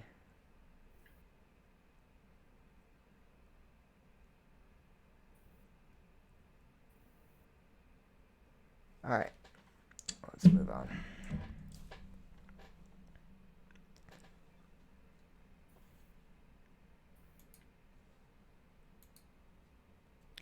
So Texas, the state where everything is bigger, right? That's the saying. I was just down there this past weekend, and I was there for actually an ACE event called Fiesta Fest at Six Flags Fiesta, Texas. I also hit a couple of parks, SeaWorld San Antonio and ZDT's amusement park. And I have to say that was probably one of the best theme park trips I've had in ever, probably. I am a huge fan of that state, and I really enjoyed Texas as a state, but talking about that theme park aspect, it was phenomenally impressive. SeaWorld San Antonio really impressed me. I know, and obviously SeaWorld Park, you have to expect greatness from that chain, but it impressed me. The quality was great. The rides were great. It was a nice park. I loved it. They have a Discovery Cove section of the park where you can actually interact with the animals. So you can swim with dolphins. There's whales. It was really cool to go in that section and check out the animals. But the rides were fantastic as well. And also, they had the food options very similar to that of Busch Gardens Williamsburg. They have like a big food court area, kind of like the Fest House, where you can get a bunch of food. And they have the Marco Polo Marketplace menu pretty much, Bob. They pretty much replicated that there. So if you don't know Marco Polo, is like a Mediterranean kitchen at Busch Gardens Williamsburg, which is a great option with food wise, but for food, and they kind of replicated that at SeaWorld San Antonio, which is awesome. They said they have some good food options. Talking about their coasters though, Texas Stingray was a huge success in my opinion. Right now it's my favorite GCI. I like it a little better than Mystic Timbers. I haven't ridden Mystic Timbers since 2017. We're riding that this year, so we'll have to see where that lands. I need to re-ride. Mystic Timbers is a great ride, but Texas Stingray, that compact layout, is so great. It's way more intense. I know that for a fact. It's more intense than Mystic Timbers. It didn't have the insane airtime, but it did have some very good pops of airtime as well. So I think I'm definitely leaning towards Texas Stingray in my rankings. I'm gonna give Mystic Timbers a re-chance, but right now I definitely think you're gonna make me go to Texas. Is what's going on? Yeah, it's crazy. It was a crazy ride. I don't believe you, but... And I'm sure what will happen is you'll ride it and you'll say no because you're a Mystic Timbers fanboy, but it's all right. No, if I like it better, I will admit to it. All right, I definitely think it was a better ride, but it's close. It is definitely, they're between 2 and 3 in my rankings. The thing for me is what I really like about Mystic Timbers are those little tiny hops to the side, and Texas Stingray doesn't do that from what I see in the POV. Oh, it does. Actually, at the very end of the ride, there's a little bit of a couple pops like that, and it's very... But not to the same level of what Mystic Timbers does. And that's what I think that's what makes Mystic Timbers is that's the whole middle section. Well, I agree with you that's what Mystic Timbers is. It does. It's an airtime machine, but right. Texas Stingray, I think just overall, even without the airtime, is a better ride. It's more intense. The airtime is great. The first drop, on that thing is insane. That is where you get a lot of your airtime. You get flung over that thing. It's a crazy ride. It's nonstop. The pacing is fantastic. and I was just impressed overall. Because I mean, remember, I originally, when I first heard Texas Stingray, I thought, okay, this is gonna be like a family coaster, kind of like, because I thought that's what SeaWorld was doing with like their GCIs. They were doing like the Invader route, That's what I really thought. And this was not at all what Invader did. This is what Invader should have been for Busch Gardens Williamsburg. This was a great ride. This was an intense ride. This was a high thrill ride. Good airtime. If Invader had been this, I would have been so pleased with Busch I Gardens. think if you just double the length of Invader the way it is, I think it would be a really good ride. I Double think the that's just length. I think it goes a little faster and maybe a little taller. Nothing crazy, but maybe like 5 or 6 miles per hour faster. I Maybe don't know. 20, I 30 think feet. Invader's a really, really, really fun ride for what you have, but it's just Yeah, so and short. it's definitely like the bank turns weren't as overbanked. It seemed like they were going more like flat turns because there was more of a family ride, so they didn't want to make it like insane bank turns. So if they had done like some of the bankings that you do on this ride, yeah, Yeah, I that's true. I agree. So yeah, that Texas Stingray, great ride. Really love that. I'll have a full review out on the YouTube channel talking about individually like what I liked more about it and everything like that. But yeah, that was a great ride. Steel Eel was a great Morgan. It's not a Morgan Hyper. It's only 150 feet tall, but it's the Morgan Hyper model. It does the same kind of thing. I mean, I really like that. I like it better than Steel Force at Dorney. I gotta get to that park. I love Morgan Hypers. I just gotta get there. Yeah, and the you get insane ejector on the. I was sitting in the second to back row, and the operations were really bad, so I chose. It was dead that day, but the operations were so bad, I was like, I'm not gonna wait again for this ride. I don't have time, so I didn't. I only rode it once, but I rode in the second to back row, and I got flung out of my seat. It was crazy. I loved it. It was great. It was a really solid ride. It really impressed me. Wave Breaker, their family Intamin coaster, was awesome. For a family coaster goes, that was probably one of my favorite family coasters I've ridden. It was the launch was pretty forceful.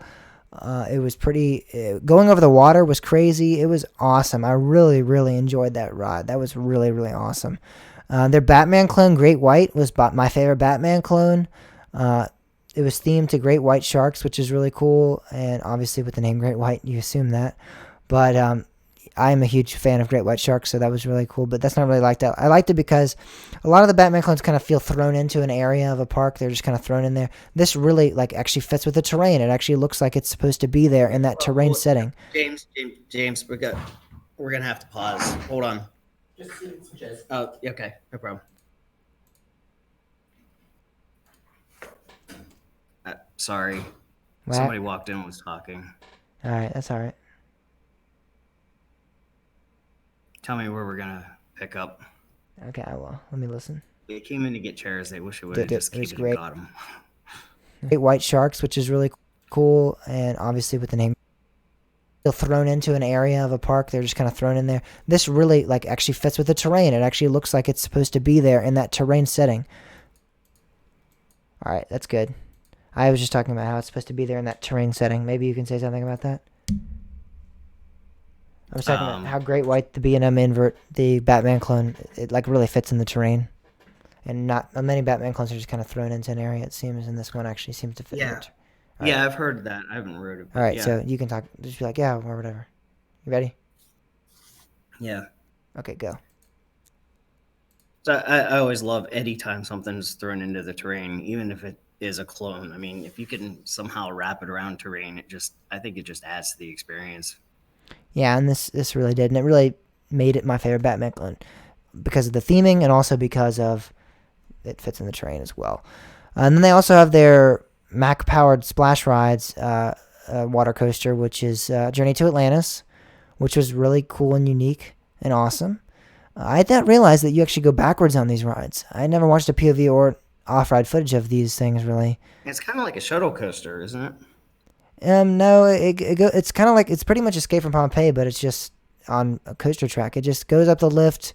You sit there, and then it like turns you 360 like in a circle, but then you end up going backwards through the actual like there's like a little bit of a drop, and then you go up like a little bit of another hill, and then you turn in a circle again, and then you're facing forwards, and then you go down the major drop, and then you do the big splashdown. It's really weird. It's really wanky and funky, but it was a pretty solid attraction. It was pretty fun. I actually met another enthusiast while riding it and had no idea, but he saw my coaster shirt, and I mean that was pretty cool. It was a nice ride, and the thing I like about this ride is that you don't get overly drenched. I ride so many water coasters, and it's like, Yeah. okay, I am getting like soaked. This was just a good little splash in the face, and I also sat in the middle on purpose because I didn't want to get completely drenched. So if you're looking not to get drenched when you're down there, sit in the middle because I only got like a little bit of water in my face, and it was a nice little refreshment, but it was not overly, over the top drenched. But overall, that was a very good park. I really enjoyed it. And again, I'll have a more in-depth review on the YouTube channel when I do that. But for now, this is just kind of my overview of that park. It was nice. It was a very good quality park. Six Flags does a great job at overseeing their parks, and I love it. It was really nice, and they had some good coasters as well. And also, I really like. All right. Now, tell me what I really want to hear about. Yeah. All right. Also, Switchback. yes, Switchback at ZDT's. Now let me start off with ZDT's as a park. ZDT's is one of the weirdest parks I've ever been to. It's basically an FEC with like an outdoor, little bit of an outdoor amusement park aspect to it. It has like a drop tower. It has some rock climbing walls, which is cool. They have these rock climbing walls on a silo. So they have like an old farm, and they have like these silos, and then you can climb up the rock wall on them, which is really, really awesome. Then they have a multi-story go-kart track, which is cool. And then they have a little bit of a water park. So it's cool. And then they have like the indoor arcade, and that's where you enter through. And I actually got to meet the owner of the park, who was actually handing out tickets when I walked in, and I talked to her, and she was like, yeah, I'm actually the owner of this park. And I'm like, oh my God, that's awesome. She's like, how was the ACE event? I heard that was going on. And I'm figuring you're going to that. You were there. And I'm like, yeah, I was. So it was pretty awesome to meet that. So it's like a Funland, but a little bit bigger. Yeah, a little bit larger scale Funland. It was really cool. And Switchback was crazy. Probably it was the strangest but most great ride I've ever had on anything. It was the backwards airtime is something I don't think I've ever experienced, and that was strong backwards airtime too. So, I mean, man, it was crazy. I loved it so much. There was no one there, which was awesome. So there was like a couple of kids that kept like running back around and getting on, but it was pretty much just me. So I got like 20 rides on that without even. I mean, it's crazy. There's just no one there at ZDT's. I mean, there were a lot of people there actually, but guess where they were? They were in the arcade. So no one's riding the coaster outside. They're in the arcade. So I'm just out there marathoning a wooden coaster, and there's like people in there playing like, Pac-Man and stuff like that. And I'm like, are you kidding me? I could go to any arcade, but there's a big ass ride behind you, and you're not gonna. Space Invaders. Yeah, it's like, come on, there's this huge coaster outside, and you're not gonna. Like, kids are so addicted to Space Oh my Invaders, gosh. and it's like you pay $1 and you play for like 30 seconds. Yeah. It's like what? What is the point? They also have a pretty good drop tower, and which is cool. It's like an SNS drop tower, I believe. I don't know exactly if it's SNS, but it's very reminiscent of those, where it kind of does like it shoots you up a couple of times, and then you go up one more time and drop for real, which is cool. I actually went in the water park, but not to get in the water. It was warm enough to get in the water, and there was a lot of people at the water park. But I went up the flight of stairs to get footage of Switchback, actually. I climbed the flight of stairs for the water coaster just to get footage of Switchback, and then I walked down them. And as I was walking down, I'm sure a lot of people are like, why are you filming a bunch of us in bathing suits? Are you some kind of weirdo? But I was like, I am getting that footage. It is too good footage to pass up. It was like right next to Switchback, and you could literally walk up these like 30-story flight of stairs on the slide complex. And I'm like, I'm not going to pass up an opportunity. I don't care if I look like a strange weirdo guy with a camera filming people. But I'm going to do it anyway. So Switchback was crazy. The vertical spike was unlike anything I've ever experienced before. Going backwards on a wooden coaster in general was just strange. And it was really, really good. And now, something I have to say, you'd ridden Kentucky Flyer, and I don't know what it is, but this is like very similar in terms of drop and airtime and everything like Kentucky Flyer. This was so much better than Kentucky Flyer, though. I don't know what it is with Kentucky Flyer. I did not think that was that good of a ride. I thought it was okay, but I had heard like great things about it, and I was like really let down by it. I think the biggest problem that was I think all of our expectations were too high for that ride. I don't know. I had my expectations pretty high for Switchback too, and it exceeded those. Well, I mean, I definitely think Switchback was designed more as a thrill ride than a family coaster. I mean, Kentucky Flyer definitely is. Yeah, but in terms of size, while they're marketed as different rides, they're pretty similar in size. What kind of trains does Switchback have? It has actually has the same trains as Kentucky Flyer. Does it? Yeah, it has Actually, I think they're shorter trains. I think they have like they have 4 rows on this on Switchback. They have 4 rows. They have Huh. the front, then 2 in the middle, That and then the back. that's kind of curious. I don't know. Like, yeah, I don't know. I the only thing I could figure. I mean, I liked Kentucky Flyer. I think it was fun. Oh yeah, it was a fun ride, but It wasn't I had heard like it people were wasn't telling me it was quite what I insane was ejector. expecting. Yeah, people But were telling me it was like insane, and there was a lot of but strong and I ejector. think that's the problem, and I think you have that a lot. Is whenever you hear how great something is, your expectations get high, and then like it just doesn't feel as exciting I don't know, but because Switchback definitely delivered in terms of everything that I thought it would be. It was ejector airtime. It that was. just, that ride just looks so much Oh fun to my me. gosh, it was so, and it's so fastly paced. It's just boom, boom, boom, boom, boom, vertical spike, boom, boom, boom, boom, boom, you're done. And it's like, what just happened? It was crazy. I loved it. Great ride. It was a great, great ride. So I loved it. I'll go into more depth in the YouTube channel as well on this ride. I'll have a little bit of a review of that. But yeah, and now I'm going to get into the park that was the highlight of the trip and was the main reason for going down there. Six Flags Fiesta Texas. This is a park that I talked about earlier a little bit. I won't cover too much because I talked about the theming. So the theming, yes, is great. It's phenomenal. It's beautiful. Yes, there are some Six Flags elements, like you have some advertising everywhere in some areas, but it's not. It's not. The charm of the park is just. Yes, it has the natural beauty of like the quarry wall and everything like that, but it actually has some very good theming. I mean, there's when you walk in, it's like a very Spanish themed area of the park. So you walk in and there's Spanish buildings and Spanish statues, and you just feel like you're actually in Spain. I mean, it's very, very well done. It is not like cheesy theming like normal Six Flags parks have, where they just kind of throw random weird stuff at you. But it is very well themed. Then they have in the back of the park they have like a city themed area of the park. So it's like you're supposed to be like in a city, and there's the actual entrance to Batman. Their SNS 40 free spin is like a movie theater entrance, so it has like the huge movie theater and it says Batman now showing, and it's really, really awesome. And you walk through and it And of looks. course, it's Batman. Yeah, yeah, but it's awesome. And then they have like a little. They have like one of the. There's like a facade. It's like an actual building though. It's like a high school auditorium. Not a high school. It's like a high school, like an actual high school building, like the huge entrance to high school. And it actually looks like you're gonna walk into it. It's just. It's awesome. I can't explain it. They have actual stoplights on the city, so there's like actual street lights. I mean, you just feel like you're in an actual. It's an actual theme park. There are so many parks that try to be theme parks and aren't theme parks. I would say Kings Dominion is one of those parks we were talking about earlier.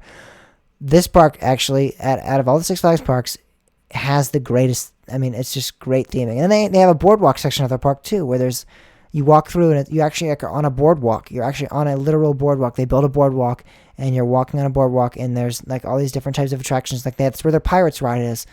They have pandemoniums over there, which doesn't really make sense now that I'm thinking about it, but whatever. Mainly, they have the Ferris wheel over there. They have like the flat rides, like so it feels like you're on a boardwalk, like you'd go like the beach and you'd ride some of the flat rides, like the Ferris wheel and the flat rides and stuff like that, and the Pirates Dark ride. It's just awesome, and it's a spectacular themed park, and in that aspect, it's great, but also in the aspect of the coasters.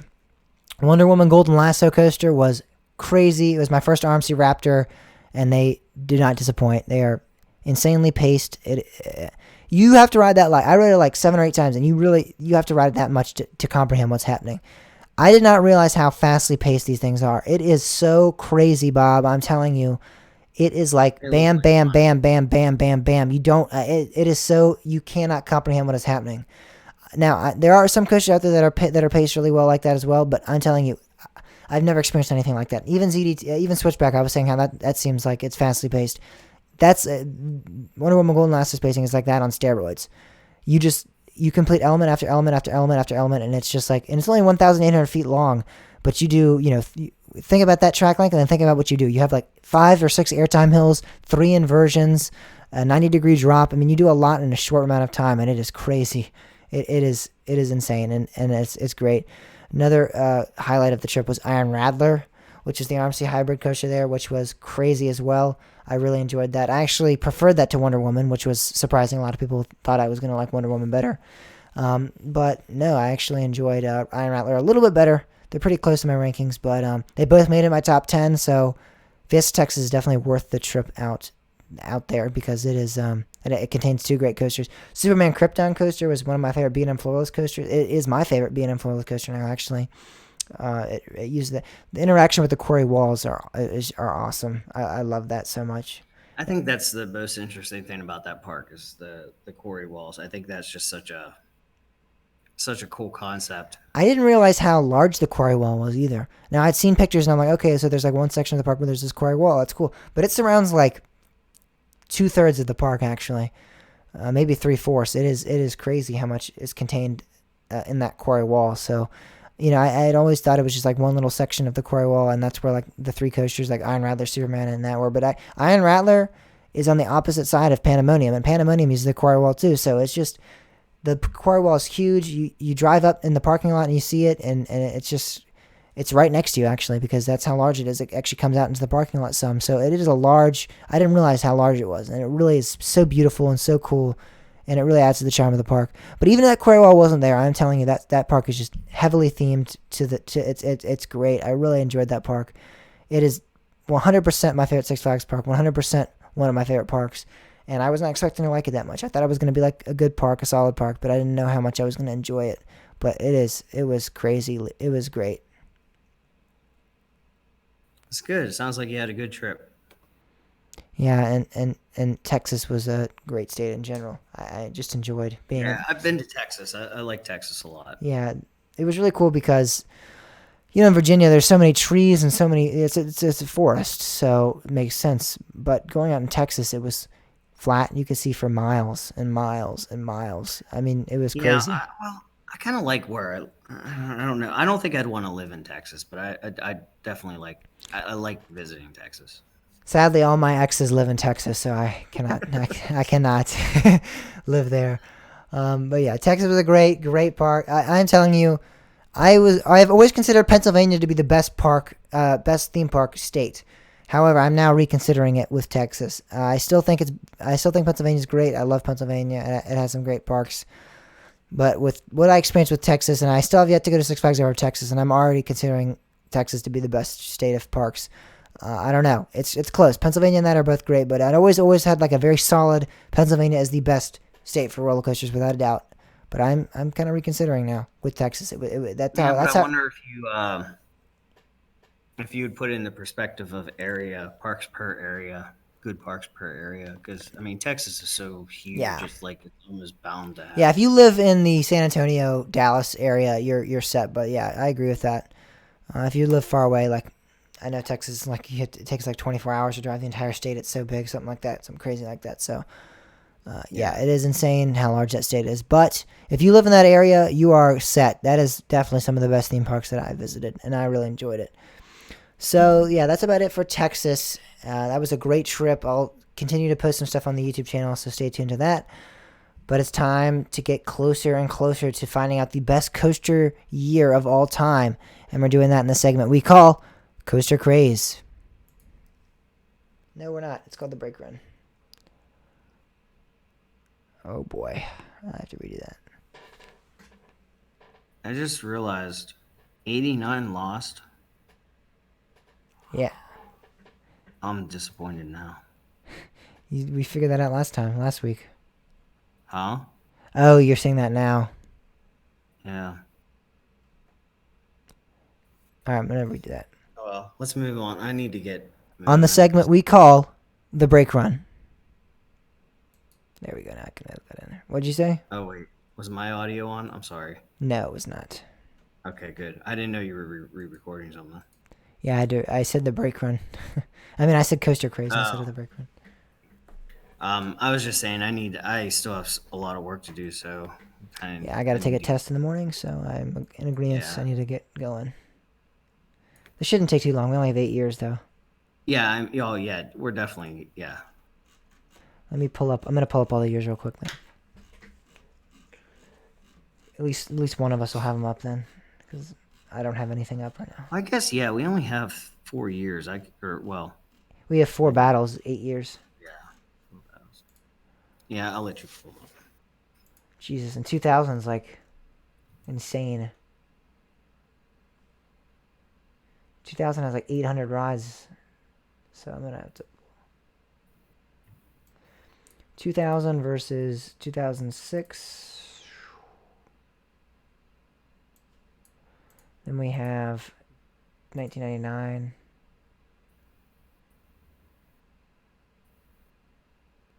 Versus what?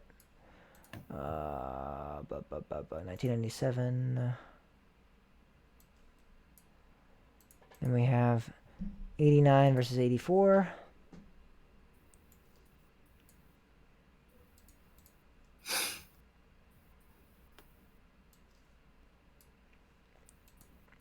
And then we have, what is it? 79 versus 2018.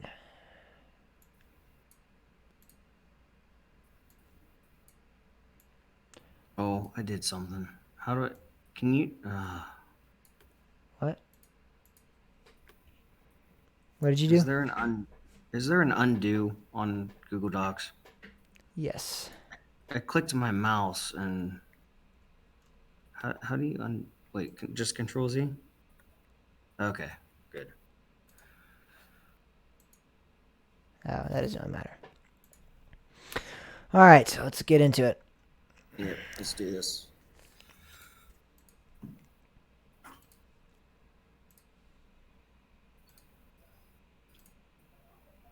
There's so many debates among enthusiasts. What is the best coaster? What is the best park? Etc. However, one debate that isn't often had, and I think is a fair debate to have, is what is the best coaster year of all time? What we mean by that is what is the best year that consisted of the best attractions, whether that be historically significant coasters or whether that be the actual best ride experiences and the best coasters. Take both into consideration when voting, and many of you have, and now we've finalized it down to the final 8 best coaster years of all time, and we're actually moving on to the final 4, figuring out who won these battles of the round of 8 this week. So it's exciting stuff. We have a lot to talk about. Yep. It's bittersweet for me. Yeah. We have some my favorite years out. Yeah, we'll talk about but that. I still got a year in there. You're betting on your years here. All right, so for 2000, no, I don't like that. Let me restart that entire thing. That was pretty bad.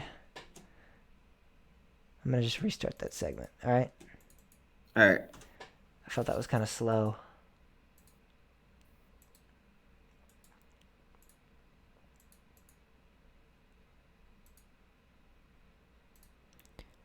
There's so many debates among enthusiasts. What is the best coaster? What is the best park? Etc. However, one debate that's not often had, but I think is a fair debate to pose, is what is the best coaster year of all time? That's what we're trying to figure out. We're trying to figure out what year produced the best rides, whether that be historically significant rides or actual just the better rides in terms of what we like to ride the most. We're trying to get our audience viewers to take both into consideration when voting, and we've now narrowed it down to 8 years. And we've actually figured out the winners of those 8 years, and we're going to move on to the Final 4 next week and have the voting begin to move on to the championship and figure out the winner of the best coaster of all time. It's right upon us, and what that means is that the off season is coming to an end, because this was supposed to be an off season thing, and so I planned this out that this was going to work out. When we finish this poll, the off season would officially be over, so that's a good thing. You know, it's sad that this is coming to an end, but it's good because that means that the off season is going to be ending, and the operating season of parks is going to be starting up here in Virginia. Yeah, it's getting more and more exciting to see how everything's coming together. The results are bittersweet for me. My favorite year is gone, it seems, but I still have a couple years that I'm really pulling for. So, I got into this a lot more than I expected to. Yeah, it's kind of fun to pull for some years. Sadly, a couple of mine got kicked out pretty early, so not much there. But yeah, a little disappointing. But let's go on to the first battle of the round of 8. We have 2000 versus 2006. 2 great years, but the one seed of 2000 comes on top. And I think really what everyone would figure why that happened is because of one ride and one ride only, and that's Millennium Force at Cedar Point. That was a huge ride for the industry. Yes, there were other rides that opened up that year. You have Goliath at Six Flags Magic Mountain. You have Kraken at SeaWorld Orlando. You have some other Dominator at Geauga Lake open that year. Boulder Dash Lake Compounce. Batman the Ride at Six Flags Mexico. There's a lot of rides that open up that year, but I think the main highlight of that year, without a doubt, is Millennium Force with that 300-foot barrier. That's a ride that's not only a lot of fun, but it's also significant. Yeah. It produces a great ride experience, but it's also, historically significant. Superman the Ride at Six Flags New England also opened up that year, and also Ride of Steel at America. So that's interesting. But 2006 was also a good year. You had some good coasters. You had Backlot Stunt Coaster, which was the first coaster to utilize the LIM, so that was awesome as well. 2006 had some pretty great coasters. Ejanica at Fuji-Q Highland. El Toro at Six Flags Great Adventure. It was a good year, and I think it makes sense that it got this far. But sadly, I mean, I think Voyage opened up that year as well. So I mean, there are some good coasters that year, but I just think Millennium Force really does pull people to vote for it. I mean, it's just hard to vote against in terms of historical significance and great rides. This year contains them both, so I think 2000 is going to go a long way. Yeah, it definitely has a lot pulling for it. So I'm hoping we see it go far. 2006 was the renaissance of wooden coasters, I will say, though. That was Voyage and El Toro, so we started to see like some good woodies, but I just think 2000 pulls its own load with Millennium Force, and it's just not Voyage and El Toro, even though our great rides are not enough to overtake 2000. So 2000 lives another day. Moving on to the next round of 8, we have the 1999 4 seed versus the 1997 2 seed. And the 1997 2 seed won. 1997 was a great year because it had Alpengeist at Busch Gardens Williamsburg. It had a couple other great rides. It had a great ride at SeaWorld Orlando as well. SeaWorld San Antonio as well. That's the ride I just rode, which I'm just now seeing that would open up the year. Not really historically significant, nor a great ride, really, but it's interesting. Also had Superman Escape from Krypton, which was the largest coaster in the world when it opened at Magic Mountain. So that's a pretty big historical significant attraction. Zeus at Mount Olympus also opened up that year. And a couple of other Steel Force at Dorney Park also opened up. So, yeah, there's some good coasters there.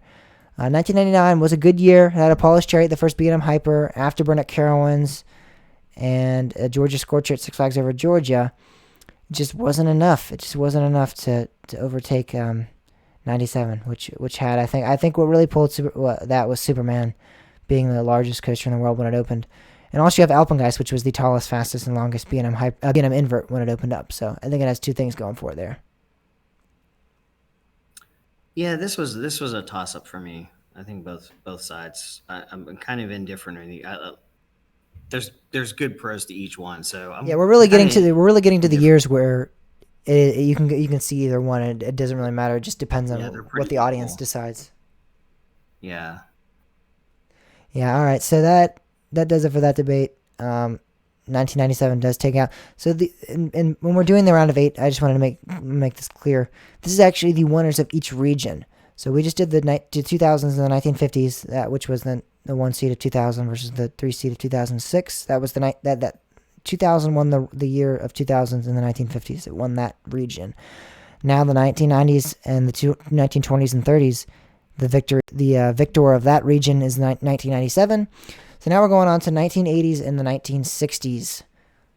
Very exciting stuff here because we have a pretty big upset. The 1 seed of 1989 versus the 6 seed of 1984. And the 6 seed of 1984 takes the W. Makes me want to cry. Makes you want to cry. 1984 really did have some great coasters, though. Look at this. Big Bad Wolf at Busch Gardens, Williamsburg. Ultra Twister at Nagasashi Spa-Land. And King Cobra at Kings Island. It had some great coasters. It also had Tigger Coaster at Indiana Beach as well. So there were some very, very solid attractions that came out of that year. Big Bad Wolf is often considered the best of the aero suspended coasters. King Cobra, I believe we talked about, was one of the first stand-up coasters. I think it was the first stand-up coaster in North America, which is awesome. And then Ultra Twister at Nagasashi Spa-Land is just an insane pipeline roller coaster that is so unique, and it really changed the roller coaster game in general, because I believe that was one of the first rides to have like that multi-inversion. It has like a Heartline roll, but it does like a Heartline roll, but then it goes back and does another Heartline roll in a row. So I think that was one of the first rides to utilize that element, and that was in 1984. 1989, though, had some good coasters as well. Magnum XL 200 opened up that year, which was a staple attraction of Cedar Point, and it really changed the industry. That started everything, I think. Yeah, it did. That's why I think it was so significant. It was a significant year, but I remember saying I thought 1984 was going to make it a long way. I remember I was like, I mean, King Cobra is a big deal. Yeah, it was a big deal. So I just think Magnum XL just deserves a lot of respect. It does. And so we're saying farewell to a great year here with 1989. Other coasters that opened up that year were Hercules at Dorney Park and Timberwolf at Worlds of Fun. So there were some other good coasters as well that opened up that year as well. So that about does it for the 1980s and 1960s. 1984 is the winner of that year. We actually have another upset coming up here. Not as big as that one because that was a 1 versus a 6, but we do have a 5 versus a 2. We have the 5 seed of 1979 versus the 2 seed of 2018. This is the region of the 1970s and 2010s. In 1979, the 5 seed won that debate and won that round. So big. But I don't know who did this seeding, man. Yeah, some idiots must have done this. A couple of morons, probably. Actually, this is, I don't know, probably just, when you start thinking about things more, and as I got more into this, man, 79 is, it's a lot more significant than I initially had. Had originally thought about. Big Thunder Mountain Railroad opened up that year at Disneyland, which has now become one of the most loved Disney attractions in the world, and they've built many other variations of it since then. Rolling Thunder opened up that year, which was huge for Six Flags Great Adventure. That really I had actually, when I originally did the first poll, I had 1979 as a year, and I had not listed Rolling Thunder, and people were furious. They were like, "How can you not?" Rolling Thunder was a staple attraction. That is what really defined Great Adventure, in the 70s, and so, and in the 80s. So they were upset about that. So Rolling Thunder really was a big thing for this park, and it was the first coaster to feature 2 out and back figure 8 tracks that were completely different from one another. Because we had King's Dominion and King's Island, which had like mirror images of each other, but this is the first one to go out and back. I loved Rolling Thunder. Well, actually, I loved the one side of Rolling Thunder, and they were like night and day differences. The one side, I was like, eh. The other side, oh my god, it was so much fun. Yeah, I can only imagine. It seems like it would be. But yeah, that enthusiasts in Great Adventure were mad at me that I didn't include that. But the big thing of this year was the Beast opened this year. Arguably one of the greatest wooden coasters ever built. This wooden coaster was built to break all the records at Kings Island in 1979, and today, Kings Island's Beast remains the longest wooden coaster in the world at 7,359 feet. So it is still a world record holder. It really changed what people saw with roller coasters. Roller coasters really, they've never really been this long. This was insane. So many people were. And this was the tallest and fastest wooden coaster when it opened as well. But some people were impressed by how long this coaster was. And that still to this day is the longest wooden coaster in the world. So, yeah. That's crazy. I think Junior Gemini was actually a big deal here too, or now known as Wilderness Run, because that was the first ever Intamin roller coaster. And yes, it was a really, really small kiddie coaster, but like, if they didn't start somewhere. Yeah, exactly. We don't know what would have come. So yeah, Intamin staple attraction opened up that year as well. Which is awesome. That was their opening year. 2018, of course, had some great coasters as well. We had Steel Vengeance, Twisted Cyclone, Twisted Timbers, Railblazer, Wonder Woman Golden Lasso, Oscar's Wacky Taxi, Merlin's Mayhem, Icon at Black Blue Pleasure Beach, Hang Time at Knott's Berry Farm, Phoenix at Toverland. It's a great list of coasters, but I just think there's a great list of coasters, but you have to, again, take into account the historical significance. Because yes, obviously we have more technology now, and we have, a lot of more competition within the park. So there's a lot of coasters being built now. So I don't think there's any question that some of the 2000s had better, years where there were more coasters, more abundance of coasters. But you have to look at how that year also shaped the future of the industry, other than just look at oh, the Steel Vengeance opened that year. Awesome. That's my favorite coaster. So that's, you can't just look at that. You have to look at the year as a whole and how it really, 79 changed the industry. And without that, we wouldn't have Intamin. Without it, we wouldn't have these beast wooden coasters. I'm using a pun there. It's beast, in terms of El Toro, Voyage. We don't know, what would have come of the wooden coaster genre if it hadn't been for Beast. So yeah, you got to look at that when you're taking into consideration these rides and these years. Yeah, I think 2018's big thing was there was a huge push for family coasters, and I think we saw a change in what family coasters could do. But 79 is just severely significant. Overly whelmingly significant. Yeah, yeah. Really looking at that, it's crazy. So I who knows? That could be the most historically significant year of all time. We shall see. That is what for you guys to decide. As this week coming up is going to be the round of 4. So I can't believe it. I remember like a couple weeks ago, Bob, we were saying the round of 64. Now we've narrowed it down to 4 years. Oh my God, I'm never gonna get there. I know, it felt like it was eternity. Now we're there. Now we are here at the final 4 years, and this is exciting stuff. We're going to figure out the best coaster year of all time. So look on social media and check it out, because this week I'll be posting the round of 4, and you'll be voting on what 2 years go to the finals, and then soon we'll be voting on what is the best coaster year of all time, and figuring out. It's so close.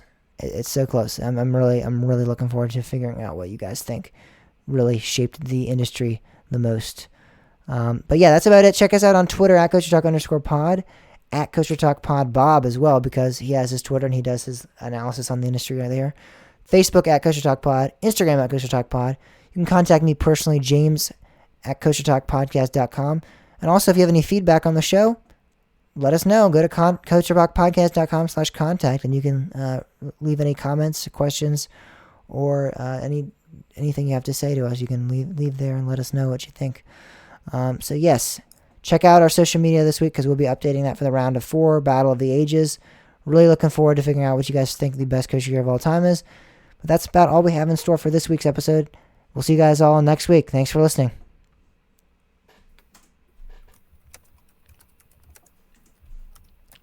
I thought that was a lot slower episode, though. Whew. Yeah, I feel bad. There's like people crowded in one of the workrooms. Like there's a bunch of people, and I'm in like this huge conference room. So like I kind of want to give them, and I still have like so much work to do. So. All right, Bob. All right, guys, on the live stream, we'll see you. Yep. See everybody next week. Will be a much more fun episode, hopefully. That was a little slow, I have to admit, but it's all right. We're both kind of mentally and physically exhausted. Yeah, it's been a long, long day.